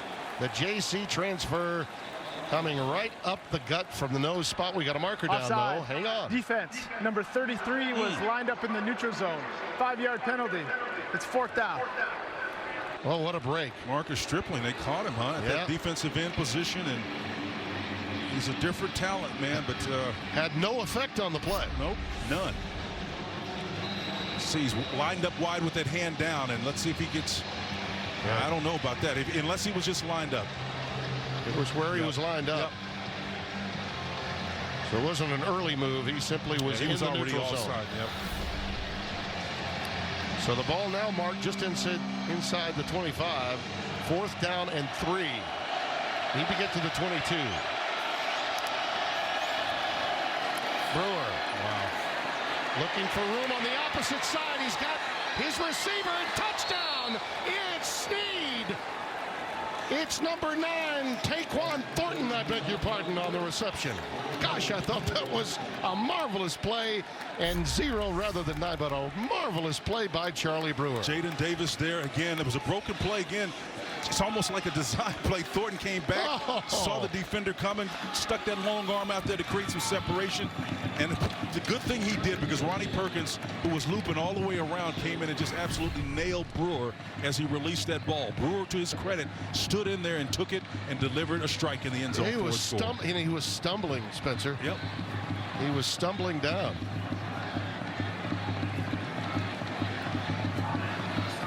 That's a big play and makes it a game. 4:50 remaining. That play right there. Mark that one down. It's a 10-point affair here. Mayers. And it's 17-7. When in doubt, find Thornton, the Miami kid out of BTW. Not a slant or a crossing pattern this time. Falling into the end zone to get the Bears to pay dirt. Fox College Football is powered by Ram Trucks, built to serve. Spencer, when you're playing quarterback, you got to be strong, you got to be tough. He takes a mean hit here. One of the hazards of the job, Tim, and you got to stand up, and he did. I think they're kind of asking the motion in his arm and see if he's okay, and he looks to be all right, but that body language indicates he took a nice, smart shot. Jerry Bohannon is warming up, but it would appear that Brewer is still good enough to go. Rambo is going to take the fair catch, and they'll bring it out to the 25-yard line for the touchback. But they got what they needed, Tim, on the offense. I remember when Denzel Mims left this Baylor team, you knew that someone was going to stand up. And Taquan Thornton looks like he's that guy. He's got great length and range. And particularly when you're short-handed, if a guy like that can step up, man, you can, given the history, the short history of this matchup between these two, give you a little bit more hope. Say what you want about Brewer, but he's a gunslinger. You know, this is a kid that'll just wind up and let it go. And his toughness will never be questioned. That pass and those 4th down conversions were huge. Here goes Rattler with pressure, and he is pulled down. We'll mark it around the 26-27. T.J. Franklin bringing him down. That was a wicked corner cat blitz, Timmy, to the short side of the field, and that pressure's coming. And Rattler's going to either get a new shoe or something. You see the left tackle trying to indicate and point that you got pressure coming off the outside. That was Eric Swinson, number 77, trying to communicate. The back did pick it up, but it was a nice big shot. Could have been a big loss. Wound up gaining one. It's 2nd and 9. Wow, they're coming. Pledger wrapped up, and he was hit 3 yards behind the line. That's Matt Jones, man. Matt Jones really all over, number 52 out of Desaperbium. A good football played out of that area, man. Coming off the edge, screaming. Outstanding job of being aggressive. You'll see 52 flash from that stand-up position. You're right in your corner. He says everybody's leaving. That's the counter. I'm going to get the back before we get a chance to get to the edge. That's outstanding defense right there. Been in those situations where you're sort of glad you didn't get it? Heck yeah, man. That's Ron Roberts diagnosing and getting his guys up front to understand. When you see that tackle and guard leaning back in their stands, they're getting ready to vacate. 3rd down and 10. Rattler sends 4 guys into the pattern. Gets away from pressure, now gets away once again, but finally hauled down by Dylan Doyle. You know, Tim, the problem is, and I think you rightly discern what Rattler is, he is a hybrid between three quarterbacks. I think about Murray, I think about Hurts, I think about Baker Mayfield. He's accurate, but he's a different quarterback. Here's you see the little trifecta, the route, the vertical route there turns into a crossing route underneath, the shallow crossing route, trying to get a natural pick underneath. It's just a great job of covering. And no doubt. Tape said, man, that's how we cover this complex offense. Martel to punt it away. Holmes is back deep. Fair catch was called at the 31-yard line. 2:58 remaining. You know, the score is what it is, but Baylor hanging in there. Millions of kids nationwide are without their normal access to sports and play due to COVID-19. That's why Fox Sports and Good Sports are restoring play for kids and the programs that serve them through donations of brand new sports equipment. Text play to the number on your screen right now to help keep kids in the game. Got to keep them moving. Stay positive, test negative. That's what they did here in Norman this week in order to get to this point to play. 1st and 10 for the Bears. See if they can follow up that scoring drive with something else offensively as Jonah White receives this one up to the 37-yard line. Speaking of what happened to Spencer Rattler and trying to stay positive after what happened on that last sequence for them. Well, they're bringing negative defense, that's for sure. And it's tough to stay positive when they're tagging you like they have been. You can see he's frustrated, man. Can't blame him. 2nd and 4. Brewer on the cross and tapped right at the line of scrimmage. Batted down yet again. This time it's Corey Robertson, 92, the redshirt freshman. They got his arm up there to knock that one down. Otherwise, this is a completion. Absolutely love the starboard charge. That's a right side charge. And again, the game and the deal in the mixing side. Corey Robinson puts a mid up. Again, they're not getting to the quarterback. They're affecting the quarterback with their arms and their hands. And again, give Alex Grinch credit for understanding he's got some athletic guys up front that can get around and move around and still redirect. 3rd down 4. Three-man rush. Yeah, and there's a room for Brewer. Oh, nice. Plenty of it. And he wisely gets down as he passes his own 45 up to the 46-yard line. Yeah, well, they might mark it at the 45. Yeah, if the Sooners are going to stop him, they may have to earnestly spy him at some point in time. I don't think that was part of their game plan. But you know, once he tucks it down and runs, a nice individual move. Did you see that move? Down. Yeah, absolutely. Gave him the old Turner yell. Was trying to defend him on the back end, didn't want any part of that. Gave him the old heavy leg. Gave the Jake leg, yeah. Right? That's what you called it back in the day. Brewer again going deep, looping it, and it's incomplete. Marker down. Trey Brown on Jalen Ellis. Now, these two have been going at it just a bit throughout the game. You can make a case even on the touchdown by Thornton. There was a lot of jousting. Let's see here. Who's the guilty party? Oh, yeah, it's got to be 6. Pass interference. Defense number 6. 15-yard penalty. Automatic first down. Trey Brown clinched the collar. Yeah. You can see here. He may not have drug him down, but he clinched the collar to be sure. Gotten to the point now where every flag on pass interference, fans don't like it. Twitter goes wild, but that is pass interference. I'm sorry, folks. Like it or not. 1st and 10.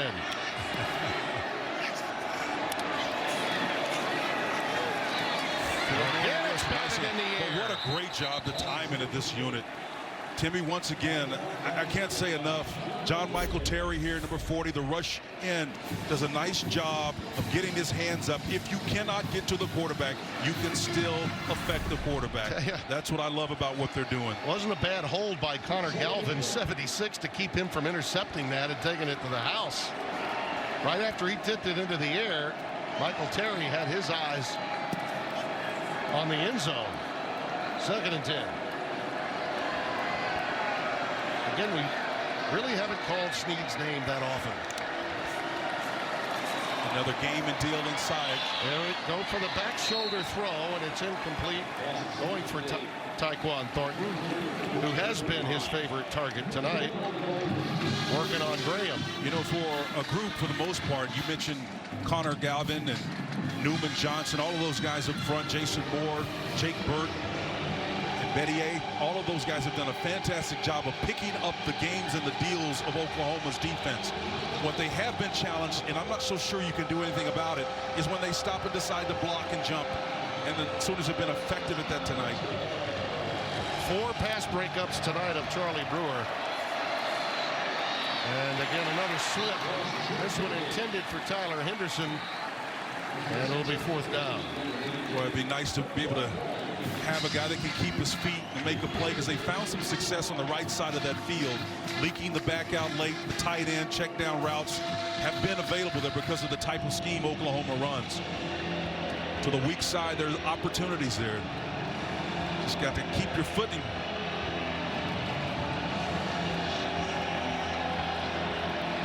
Jonah White remains the setback.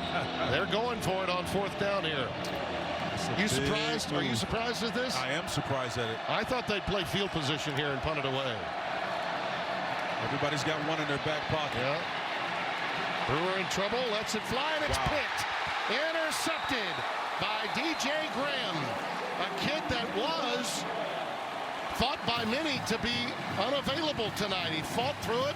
High school wide receiver, a legacy here, and a young man from Fort Worth that makes a huge play. His dad, Davin, is smiling right now from ear to ear.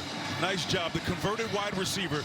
Great ball skills. If you remember a couple of weeks ago, Timmy, actually it was the Texas Tech game. Alex Sprint said, we got to find a way to get this guy on the field. He's a receiver with great ball skills, nice, long, lean body. I went to high school with his dad, Davin, at Thomas Edison High School, and Lincoln Riley's digging his skill set. He says, man, we got a keeper on that defensive side of the ball. I barely got you back to the Overton Hotel in Lubbock because you were talking to his dad so long. You stopped and took a picture with him, and he wanted to hang out with Tim Brando. I said, okay. Oh, you love those legacy stories. And that's true at every school. Love to see those 2nd, 3rd generation players. Ramondre Stevenson in the backfield, 1st down for Oklahoma. And it's going to be Pleasure, who's with him. Nice change Pleasure go. TJ inside the 30 to the 26. Christian Morgan with a saving tackle. What a nice changeup. Again, you're used to 2-9 being in there. Ramondre Stevenson, and then all of a sudden you come back with Pledger, number 5, an inline runner, great speed. You know what? And I like the motivation factor, Timmy. We know his carries have gone down with number 29 back in the lineup, but you know what? You take advantage of it, and that's what you do. You produce when you get your chance. You know, your teammate can make you a better back. No question about it. I love that ambient heat. Illegal snap. Offense number 56. 5-yard penalty. It's 1st down. You know, we were joking with Lincoln Riley the other day about competition, and when you come to Oklahoma, you knew everybody's going to be able to compete. You know, I reminded him I signed after Marcus Dupree signed. Nobody's scared around here, man. Says the man who wisely took a red shirt when Marcus Dupree came from Mississippi to Oklahoma. Oh, Doctor, I knew you were going to leave that hanging like that. 1st and 15. Jeremiah Hall moved into the slot, and here goes Stevenson down to about the 32-yard line, stopped by Morgan, who's really played well tonight. This entire Baylor defense has been outstanding. You know, Ron Roberts said, here's what we need to do. We have got to stop the counter. All right, we got to get to the quarterback, and we got to get some negative plays. They've done all that. Check, check, check. Counter and stretch were the 2 plays they were wanting to shut down. The counter, for the most part, has been non-existent, right? Oklahoma that 1st half had 27 yards rushing, which was amazing. We've come to the end of 3. The Bears just won't go away. Oh, look, Michael McDonald. Like going after those picnic baskets. No sentimental fool here.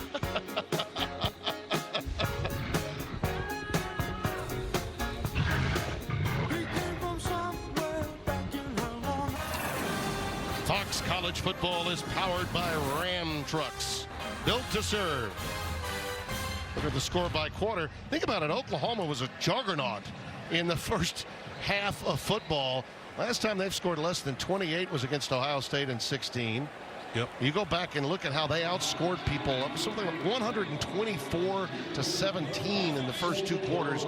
Baylor has really stunned them with their defense tonight, albeit trailing by 10. Well, Baylor has 186 yards. That's 2 more than Oklahoma does right now, Tim, which is amazing. Rattler faked them out and now has some room, and a shoestring tackle saves the day because defenders still had their backs to Spencer.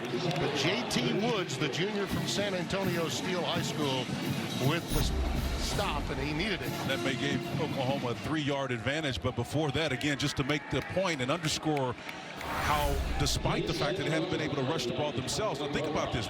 In the first quarter, Baylor had 3 yards rushing. Second quarter, 13.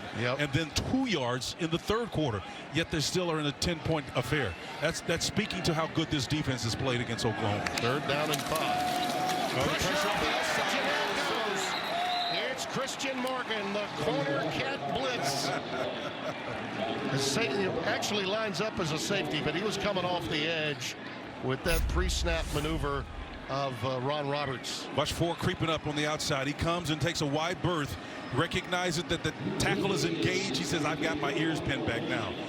No other responsibility to contain. The play is going away from him, and he gets home. Well, this will be a 50-yarder for Burkich, his career-long 51 at Iowa State. He's got plenty of leg, but he is against a pretty strong wind. He'll have to hit this one perfectly. He got a lot of it. Yeah, he did. And it is good. Wow. Well, the young man is outstanding. Had made 17 consecutive field goals, set a school record in that category at one point here. Young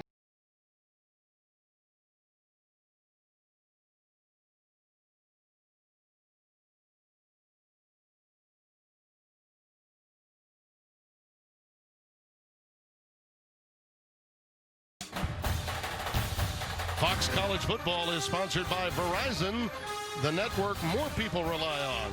Gives you more. Oh, the pretty ponies. They really are. Boomer and Sooner. Baylor holds to 3, but Burkich drills it into a pretty stiff wind. You know, he had that form. He reminded me of Uwe von Schamann, the way he crossed over and leaned into that thing, man. That was, you old hands will remember him. Yeah.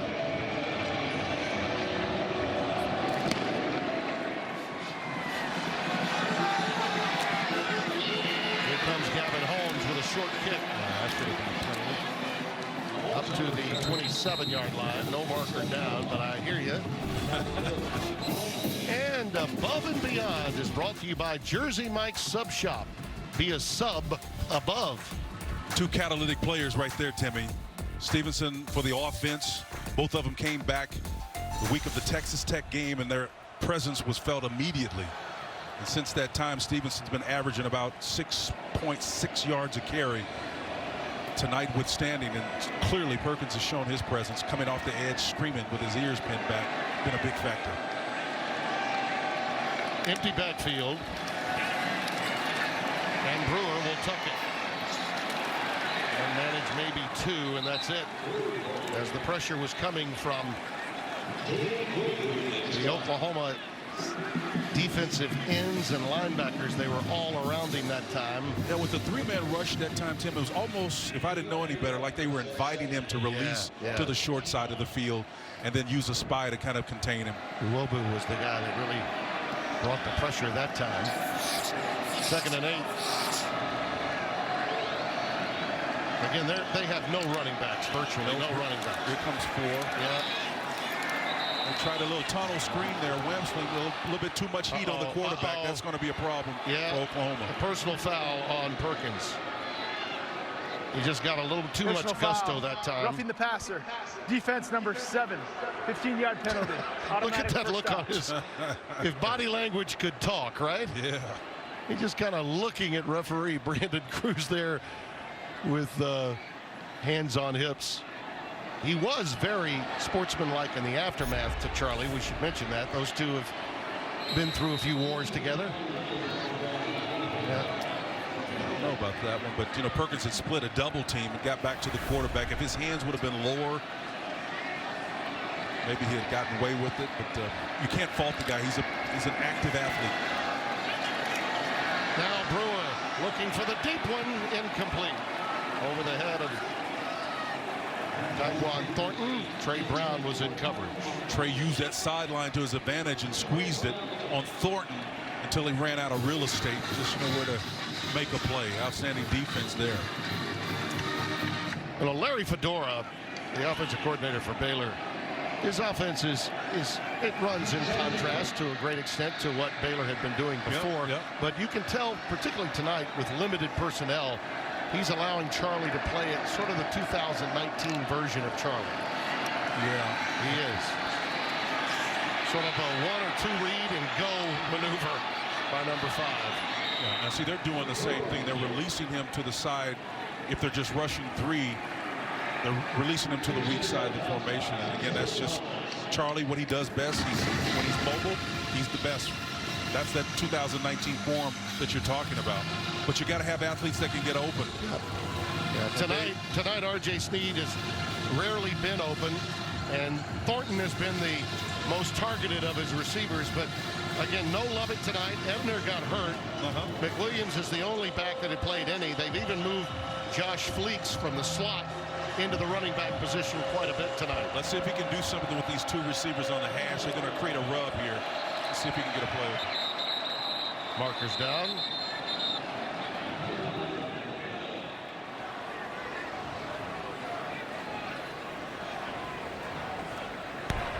False start on the offense.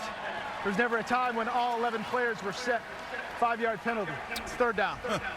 That's on the quarterback then, huh? Yeah. So all 11 players, neither one of them were set. That's on the quarterback. 3rd down and 15. And again, when you only have one back to turn to, and he's a redshirt freshman that hasn't played, you're looking for a little protection. Everybody else is out in the pass pattern, and it is hard to get the ball off in time with Oklahoma coming after you. There they are again, batting it down. That's almost unfair for the quarterback. Perrion Winfrey this time slaps it down. That's the 5th time we've seen a pass blocked. You get a block pass. You get a block pass. You get a block pass. It's like they're giving them out. It's the holiday season. Winfrey. Marvin Mims is back deep in single safety with Isaac Power ready to punt it away. Think about it now. Iowa State won really big earlier today. Just disposed of a really good West Virginia team. Hasn't been as pretty tonight for Oklahoma, but beautiful kick. But effective enough, as you see the fair catch caught at the 20-yard line. Sooners are on a collision course with Iowa State for a rematch in the Big 12 title game. Rejection row, not just at Georgetown. Big sexy. My goodness. Oh, the stash. Who's that number 18 there, Spencer? That's Troy Aikman, man. I thought that was before the injury, right? Yeah, pre-injury. Brian Bosworth, 44. Yeah, he's still getting work in Fansville. Hey, behind me, the late Derek Shepard. Wow. Yeah, how about that? Bosworth's still playing the deputy, I think, right? Or is he the sheriff now for Dr. Pepper and fans? I think he's good to know he's getting work. Stevenson and Pledger in the backfield, and that's Ramondre. And again, Baylor up to the task of stopping the run on 1st down. Jalen Petrie again piercing through there.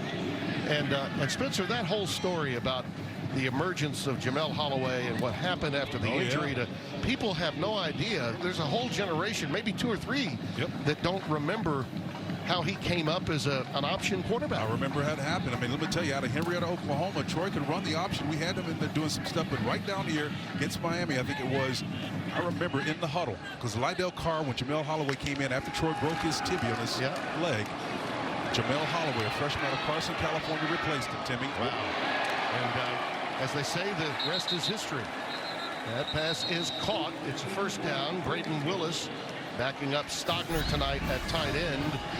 with the reception. Yeah, but speaking about tight ends, as the Sooners complete this pass here, we were talking about just the other day, could you imagine what this offense had been like back in the day if Troy Aikman and Keith Jackson had been here together? Yeah. I mean, it's amazing. Keith ended up being a two-time All-American. Yeah, it was win-win, though, when you think about it. Troy got to UCLA to play for Terry Donahue in a system that worked perfectly. What a great guy. Yeah, one of the really solid individuals in coaching, Terry Donahue.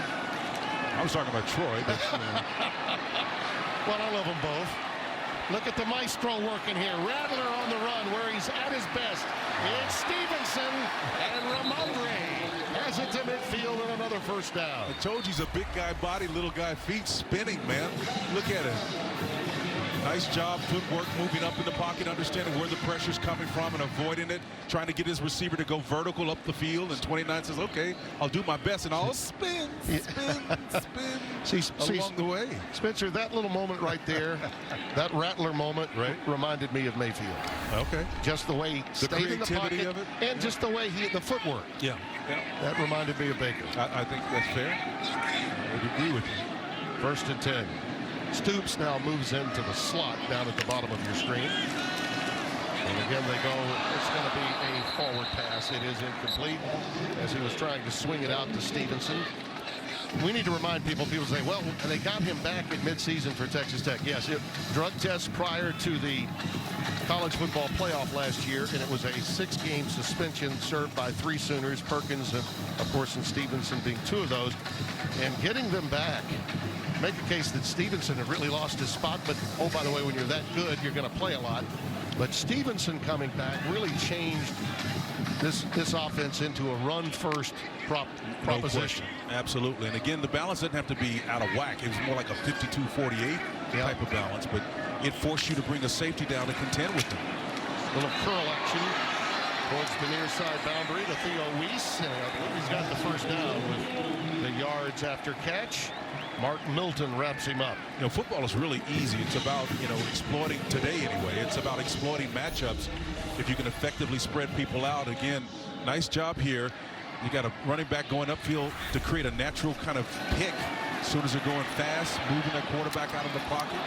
Great defense here. Oh, was it ever. Stoops, the intended receiver, and Petrie, that's a linebacker, Spencer, who was step for step with Stoops. Now, I know he's not the speed merchant of receivers. He's a possession slot guy, but my goodness, that's outstanding defense by number 8. Yeah, but Stoops got a little salt in him, man. I know he's born in Norman, but he's got a little Youngstown in him. I love you can watch his body language. Yeah. Got a little attitude to him, man.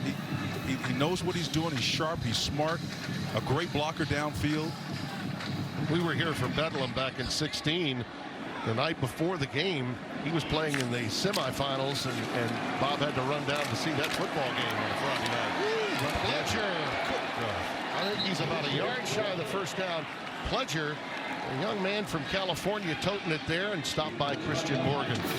Pledger running heavy, right? We're known for his speed, but boy, inside, he can run, and that's just physics right there. When you're running fast, you can usually create impact and convert that speed to power, and that's what you're looking for in a back like this. And he's running with intention because he knows he's going to have to split carries with 29, and I love his attitude. Jeremiah Hall joins him now in the backfield. There's a beautiful cross. That's a dangerous pass, Coach. It is caught, and it is a first down to Braden Willis at the 21-yard line. Yeah, but that's a dangerous pass, Timmy, because you're looking at Christian Morgan. The free safety was right there. He was a gnat's you-know-what away from plucking that ball and heading the other direction. Yeah. Because there was nobody to get him out. Maybe you celebrate the fact that Rattler can get the ball in those tight windows, but, man, that's a dangerous throw. Well, it looked like he went to block the pass as opposed to intercept it. I think he might have intercepted it if he had given it that effort. As a counter. Wide receiver screen to Weiss. And he is down at the 15-yard line. So that's a case where they will show you counter between the tackles and then pass off of it. There's 3 basic foundational formations they'll run it out of to make it look the same. Spencer, the 60-game Oklahoma streak of scoring at least 28 points in a game is in jeopardy. Yeah. To put how massive this streak really is, Alabama had the 2nd most active game streak with 28-point games, 22 straight after tonight. And their matchup with LSU. Stevenson inside the 10 and out at the 8. JT Woods, the safety, ushering him out. We mention all that because, as you said, Spencer, Baylor's D has really been pretty good. Oklahoma's not completely healthy, nor is Baylor. But those numbers there are significant. They really are, Tim. And you and I were talking before the game, and you asked me what numbers we need to be looking at. One of them was time of possession. Right now, Baylor has 25 minutes and 3 seconds, right? 23-17 is Oklahoma. So despite having the lead, this Baylor team has possessed the ball longer. Yeah. If they had their offensive weapons, this game would be a lot tighter. It would be more like last year's game. Yeah, and 2 missed field goals to go with it. Pleasure hit at the line of scrimmage and down at the 6. Petrie again, we've called his name quite a bit.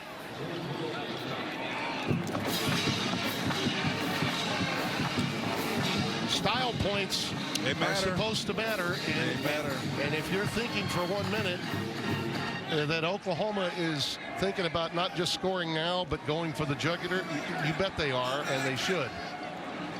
That's the world we live in. That's the COVID and subjective. Even without COVID, it was going to be a subjective component to it. But you know, should they hang on to win this game, and there's a lot of time left on the clock yet still, they'll have a chance to go and avenge the loss to Iowa State. And we've got markers down prior to the snap. I think we may have a timeout. First timeout before of the half called by Oklahoma. Timeout on the field. You want to get it in, and you want to get it back, and you want to score again. The world we live in college football.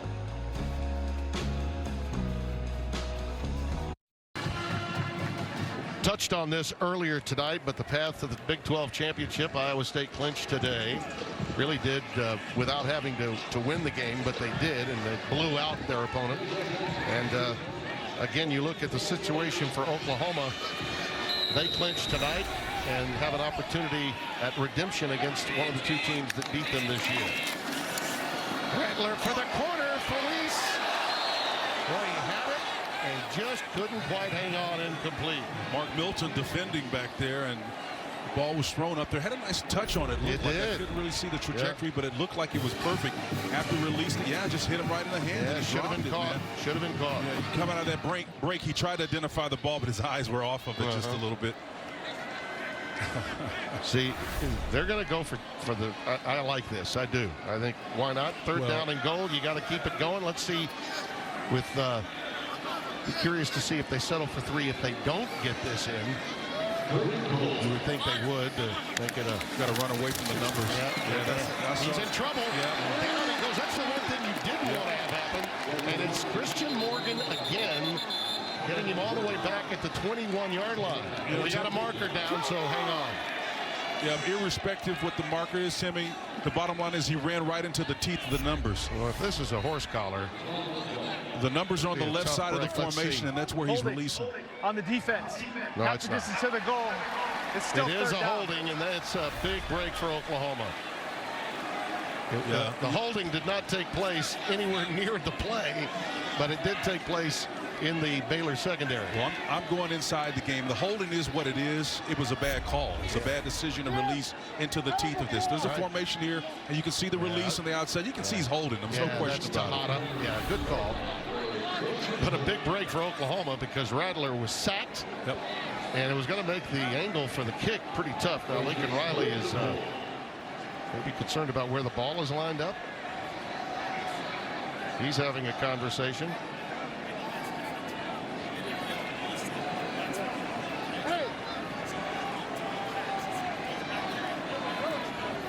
I think maybe he was hoping that he got an automatic first down, but there was no pass, and I think that may be what this conversation is about. He wanted an automatic first down. And if he had gotten the ball off. He didn't get the ball off. That's right. Yeah. By rule, penalty does not carry an automatic first down. Yeah, there you go. They treat it like a run. Exactly. And this is again where the fans go nuts, right? But you got to get the ball off. You can't get the automatic first down without throwing the football. And he did not. So it's still 3rd and goal. And now we've got a false start for Oklahoma. Offense number 52, 5-yard penalty. It's 3rd down. Tyrese Robinson there on the right guard. Again, it's been a tough week here, and just getting these guys on the field has been difficult. Multiple players, double-digit players out with COVID protocol. Not necessarily having an impact on all of these mistakes. We're talking about starters here. That's a starter, Robinson at right guard. But there's some rust after this layoff after Bedlam. And, of course, that was a huge win, a blowout win against your rival. And Baylor's come in really giving it to them. I wonder if they're having some issues lining up. I think Pledger should be on the opposite side of this formation here.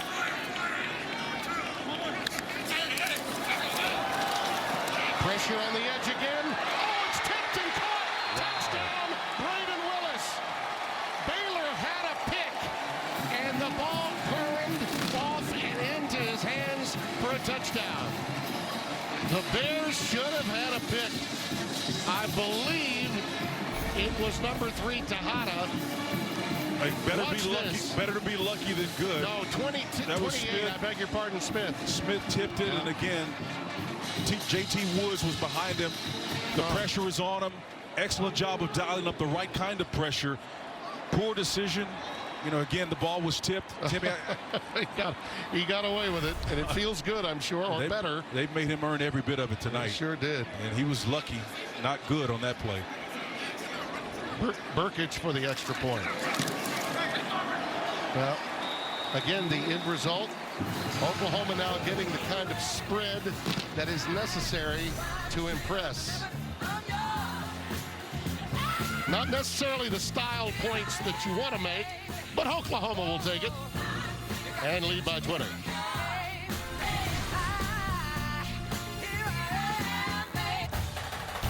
Fox College Football is sponsored by Allstate. Get better protected with Allstate. You've never been in better hands. The Boz. By the way, that was Braden Willis' first touchdown this year, 4th in his career, and just back after being out.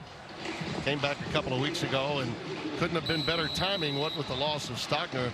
Had tied in for the last 2 weeks. He was gifted an opportunity to score on that last play because everything about that from a defensive standpoint suggests it shouldn't have happened. Yeah. Gavin Holmes is awaiting, and it's a fair catch. He muffed it, but he can still because he had a fair catch. Don't not worry. Well, Fox College Football has its moments of protection. Brought to you by Allstate. Get better protected with Allstate. You've never been in better hands. And oh, by the way, a lot of tips, a lot of blocks. And Charlie Brewer has seen them coming right back at him tonight many times over.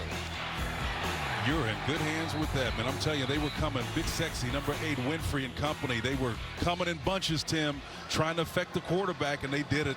So effective tonight with their games and deals. Alex Grinch getting him fired up, understanding he's depleted, but you know what? Give him credit. These guys showed up and played. You know, I misspoke. He did, after that muff, he stopped and he's down at that point. He was hoping to get that ball out of the 25. He should have just let it go through the end zone for a touchback. Little curl up the middle to White.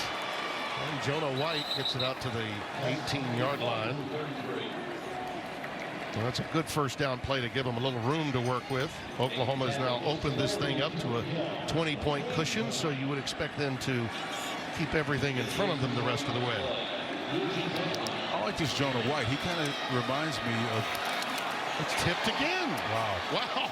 Well, that hung up there. It must have felt like 30 seconds for White for the ball to come back down to him. Charlie's had a lot of them deflected tonight. It was big number 96 Stokes this time that got his hand up there. Yep, Perkins was on the backside, but you're right. Stokes was in his face immediately.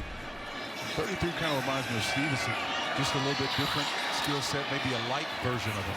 Brewer across his body to White for a first down. I like this kid, man. Well, you know, we talked about it. He's a converted quarterback. Had some big days in high school. And he and Jacoby Clark getting their first action of this season. And again, Tay McWilliams getting some. He had played a little bit earlier this year, but no Ebner after his injury and no John Lovett really affecting Charlie Brewer tonight. And Holmes Quick throw, that ball's on the ground, but I think they're going to say he was down at the 39-yard line. They'll rule him down by contact. That's the third time they tried to affect that tunnel screen. I think it's a great concept, particularly when you're looking for opportunities in the traffic. And the spin, you can see he's down. The ball, yeah, clearly he's down. Brewer checks down underneath to White again. He is out past the 45 to the 46-yard line. You know, they've stopped the run beautifully, though, Oklahoma. Last time they've given up this few rushing yards, only 16 rushing yards given up tonight, was in 2009 when Baylor got only 6 yards rushing in a 33-7 Oklahoma win. Turner Udell there defending 33. They're going to try to continue to get the ball to him. Another wham screen. That one should have been caught by Holmes. Just had a little bit too much heat on it there. You know, one of the tough things to diagnose and discern is the speed of a ball coming at you when you're rushing toward the ball on a crossing route, what is essentially, and the ball is being thrown to you. That ball's coming hot. It's almost like it's multiplied. Second down and 10.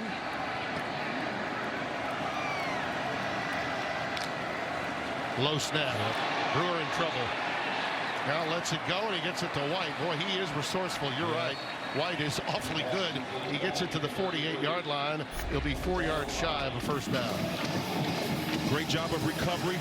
The ball is snapped low, and again, this Valentin did a nice job of getting it. But, you know, when you get a new guy in center, man, it's tough. You got to execute that thing, play in and play out to get the kind of execution that you need. Second charge timeout of the half by the Sooners. 30 seconds. It'll be third down and 4 when we come back.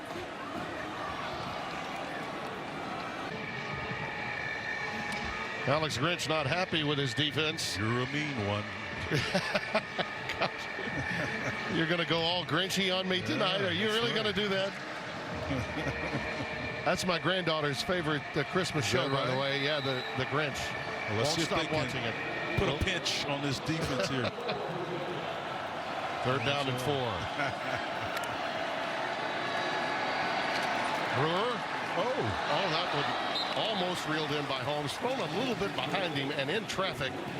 And Gavin Holmes unavailable to bring that one in. That's Jeremiah Cradell, 22 there. He almost had oh, by the way, interception there to himself. So yet another fourth down for Baylor. They'll look back on this game and remember missed opportunities in the first quarter. But I can tell you this, in the future years to come, this is going to be a matchup for the ages. That pass is caught by R.J. Sneed. And that's one of those that you would have anticipated him catching more of in the seam through the course of this night, but he's been well defended by Oklahoma. Their corners have done a really nice job in man coverage. Another low snap. Yeah.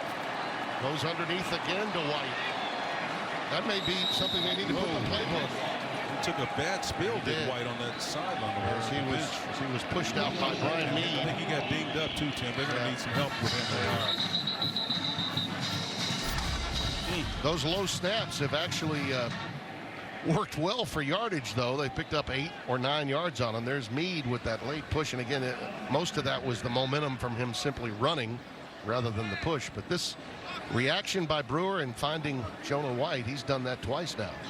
Yeah, Valentine has got to do a better job of getting that ball up so the quarterback doesn't have to readjust his eyes. And the ball was placed where it needed to be, just the extra push as White was breaking, as they say in the track and field parlance.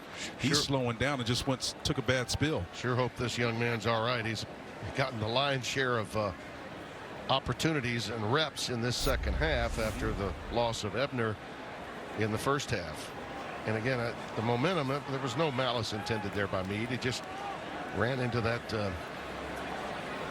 bench the wrong way, and they're still tending to him down there. You know, we haven't mentioned this, Spencer, and we really should. This is, for most of the Big 12, the final weekend of the regular season. There's another game out there Oklahoma will have, but then the Big 12 championship is in front of them, and they know they're going to play it. At the end of this year, at the end of the regular season, I think we'll all look back on how unprecedented and how unique this season was. He's holding that left I hope arm. that wrist is okay. Yeah, let's hope it is. Now we'll look back and we'll see some leagues that had 6 games, some leagues that had 5 games. We'll look back on the Big 12 and Commissioner Bob Bowlesby, who started sooner than anybody else on September the 5th. Few games were played that day, and then most of them played September the 12th. They took a lot of criticism. I mean, a lot of criticism, and they had a lot of missed dates. I think Oklahoma State went a month without playing because of COVID issues. But in the end, they had all the wiggle room they needed to get to December the 19th with 11 games. Well, in most cases, 10 in some, but most of the teams played 11 games. Well, as Joe Castiglione told us before the game started, that player safety is going to come first, and we certainly appreciate that, and that is always the priority here at Oklahoma. But give them credit for the leadership they showed.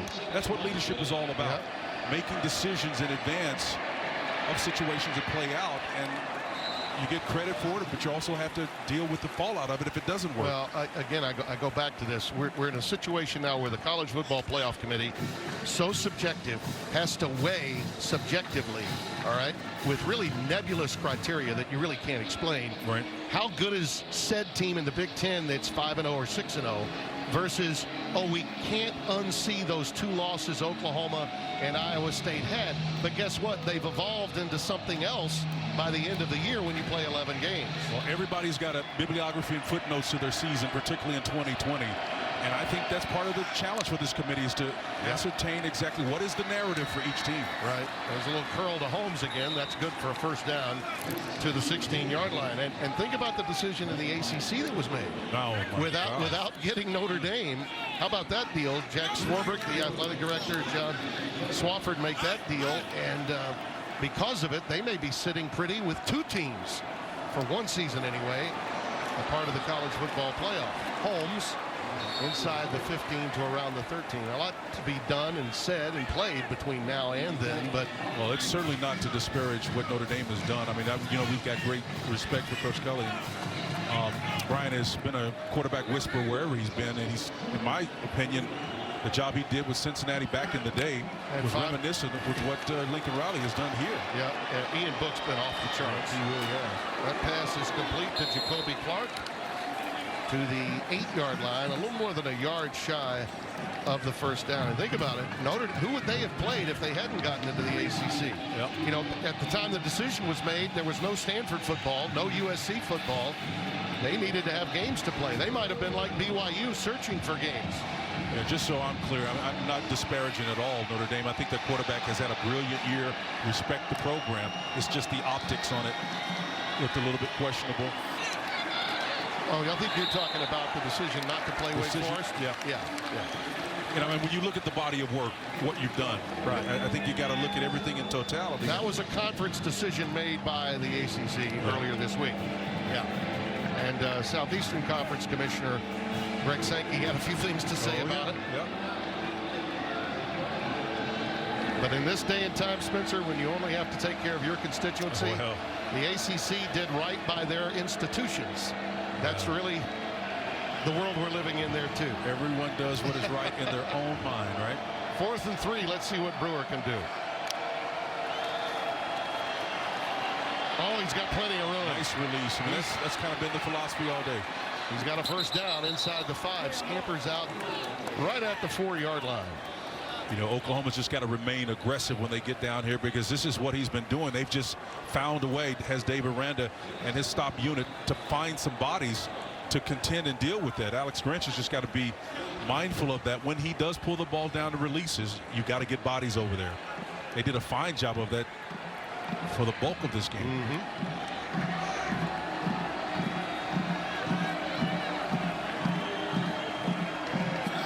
From the 4. Empty backfield. That right tackle is a little bit antsy. Brewer lets it fly to the corner, incomplete. And we got a flag down. Yeah, there is. At the 3-yard line.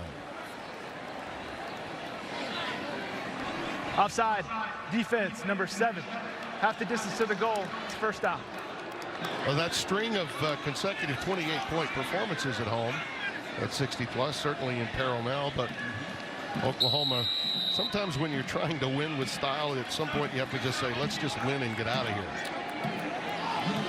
Get on to the next one. No question about it. 60 consecutive games, scoring 28-plus points. Longest streak in FBS. Brewer, nice. He's going to take it to the pylon for the touchdown. Give that young man some credit. He's been without all of his arsenal, and he's been under attack and had more passes redirected into his face than just about any other quarterback I've seen in many, many years, and he gets it into the end zone for the touchdown. Well, Sooners had, until this point, done a fantastic job with their cover guys, racing to the point of that release to prevent him from getting open field yards. But when they got closer to the end zone, they kind of failed in that department and allowed him to score.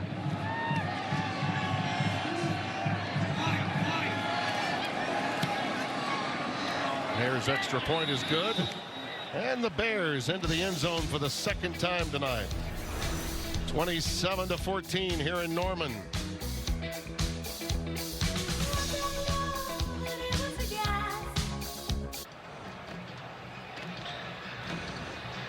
Nissan, premier partner of the Heisman Trophy.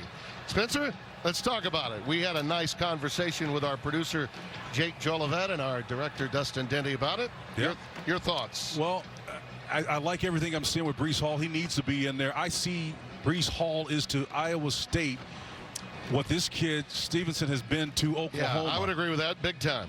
Very effective. Trask deserves that to be in there. Mac Jones, outstanding. He's everything Najee Harris is to Alabama, no question too. about it. Yeah. Unfortunately, you can't have more than one from Alabama represented on this. Otherwise, they got a receiver and a running back.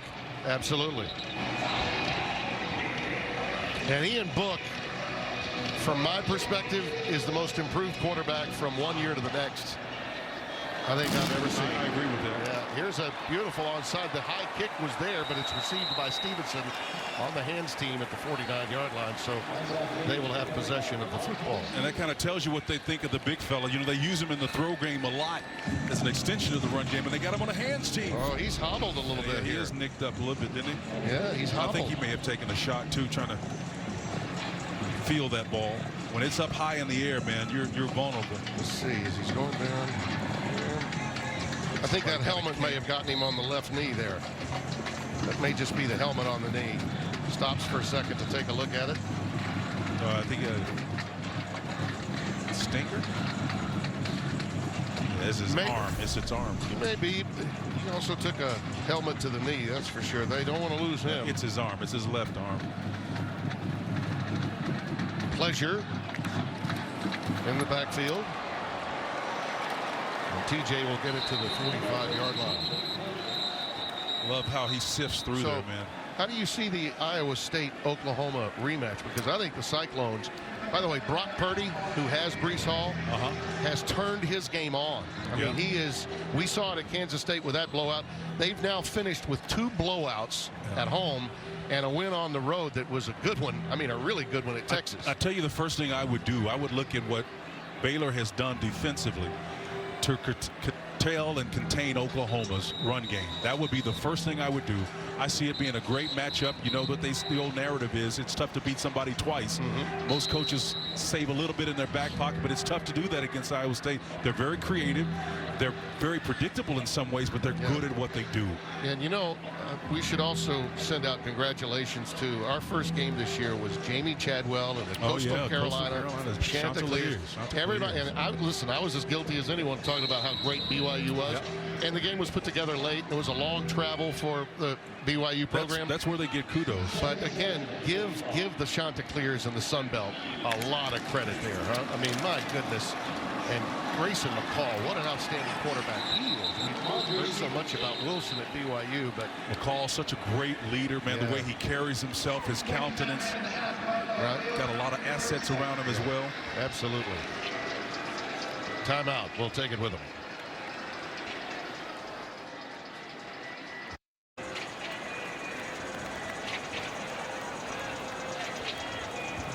Well, clinching a berth to the Big 12 championship. Will play for the 6th consecutive conference title. And as we mentioned earlier, we were last here for Bedlam when the Big 12 title was actually a regular season game between Oklahoma State And Oklahoma back in This Baylor team 2016. can get after you, man. They haven't quit, have they? No, they don't. That's the reason why I'm so stoked about the future of this series, man. With these two head coaches. You know, some of those Oklahoma fans out there are really they're upset about Baylor looking so good, I think.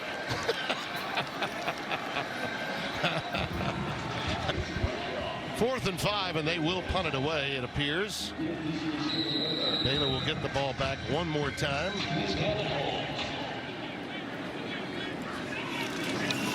Mentioned it at the top, Spencer, the rare situation where Oklahoma, the big name brand, is sort of playing on the drafting of Iowa State's hot nature and what they did.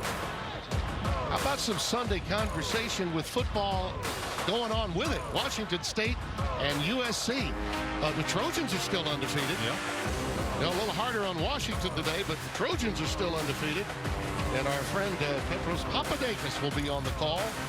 He and Alex Faust tomorrow on FS1, 7:30 Eastern, 4:30 Pacific. We love the old team captain. Oh, yeah. And Fox at FS1 stalwart Petros Papadakis. Just save me some spanakopita after the game, big boy. Pre-game meal is always best when you're with Petros's crew. That ball was nearly plucked out of the air.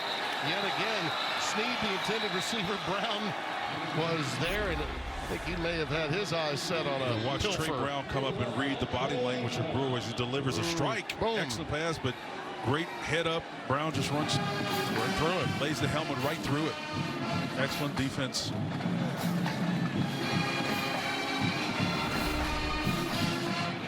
It's going to take a lot of help for either one of these Big 12 teams, Spencer, to manage to get back into playoff conversation. But you can make a great case that these two teams are playing as well and are playing late in the season their best football ever. Baylor just made Oklahoma not look as good, not as sharp, not as crisp, and it was a long week that was beset with COVID protocols for Lincoln Riley's club. Listen, Ron Roberts is a great defensive coordinator, but Dave Aranda was the highest paid defensive coordinator in football for a reason. Yeah. It's a great defensive mind, and the future matchups between Oklahoma and Baylor are going to be ones for the ages. Yeah. I guarantee you that.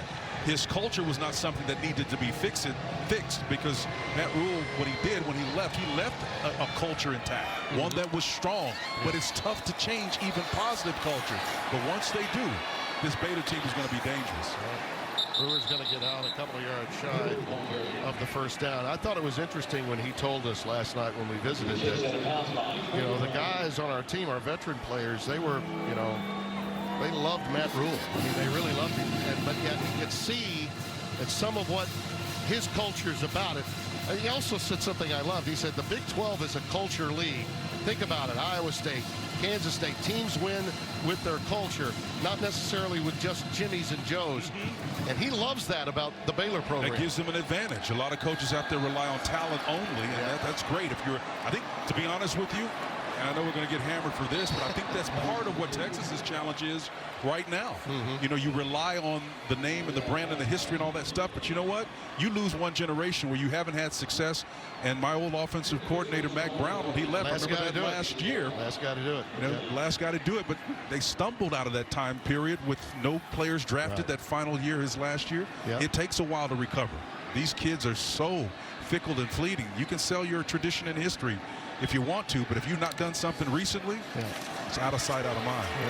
Brewer is going to be sacked on the final play of the game, and Isaiah Thomas was the guy to get there. And Lincoln Riley's club will move ahead to 7-2. They've now won 6 in a row. He's on his way to yet another Big 12 championship opportunity. 4 of the last 5 seasons in the college football playoff. 3 consecutive trips there, and Big 12 titles have become the norm in Norman. When we come back, we'll wrap it up. The Bears gave them all they wanted. Nice sportsmanship there as Lincoln finds Charlie Brewer. Stay right where you are.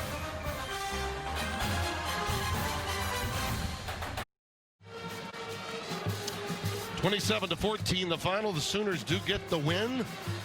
no matter the appearances of the game, they got the win, and they are forging ahead to yet another Big 12 title opportunity. Spencer, probably the happiest would be the assistant Shane Beamer. Getting word now, published reports indicating he's going to be the next head coach at South Carolina. Well, we got the early signing period less than 2 weeks away, Tim, and so I can't blame him from that standpoint. But, you know, Oklahoma's used to it. Coaches come here with an opportunity and a mind of receivers and special teams. Coach, right. yeah. Yep.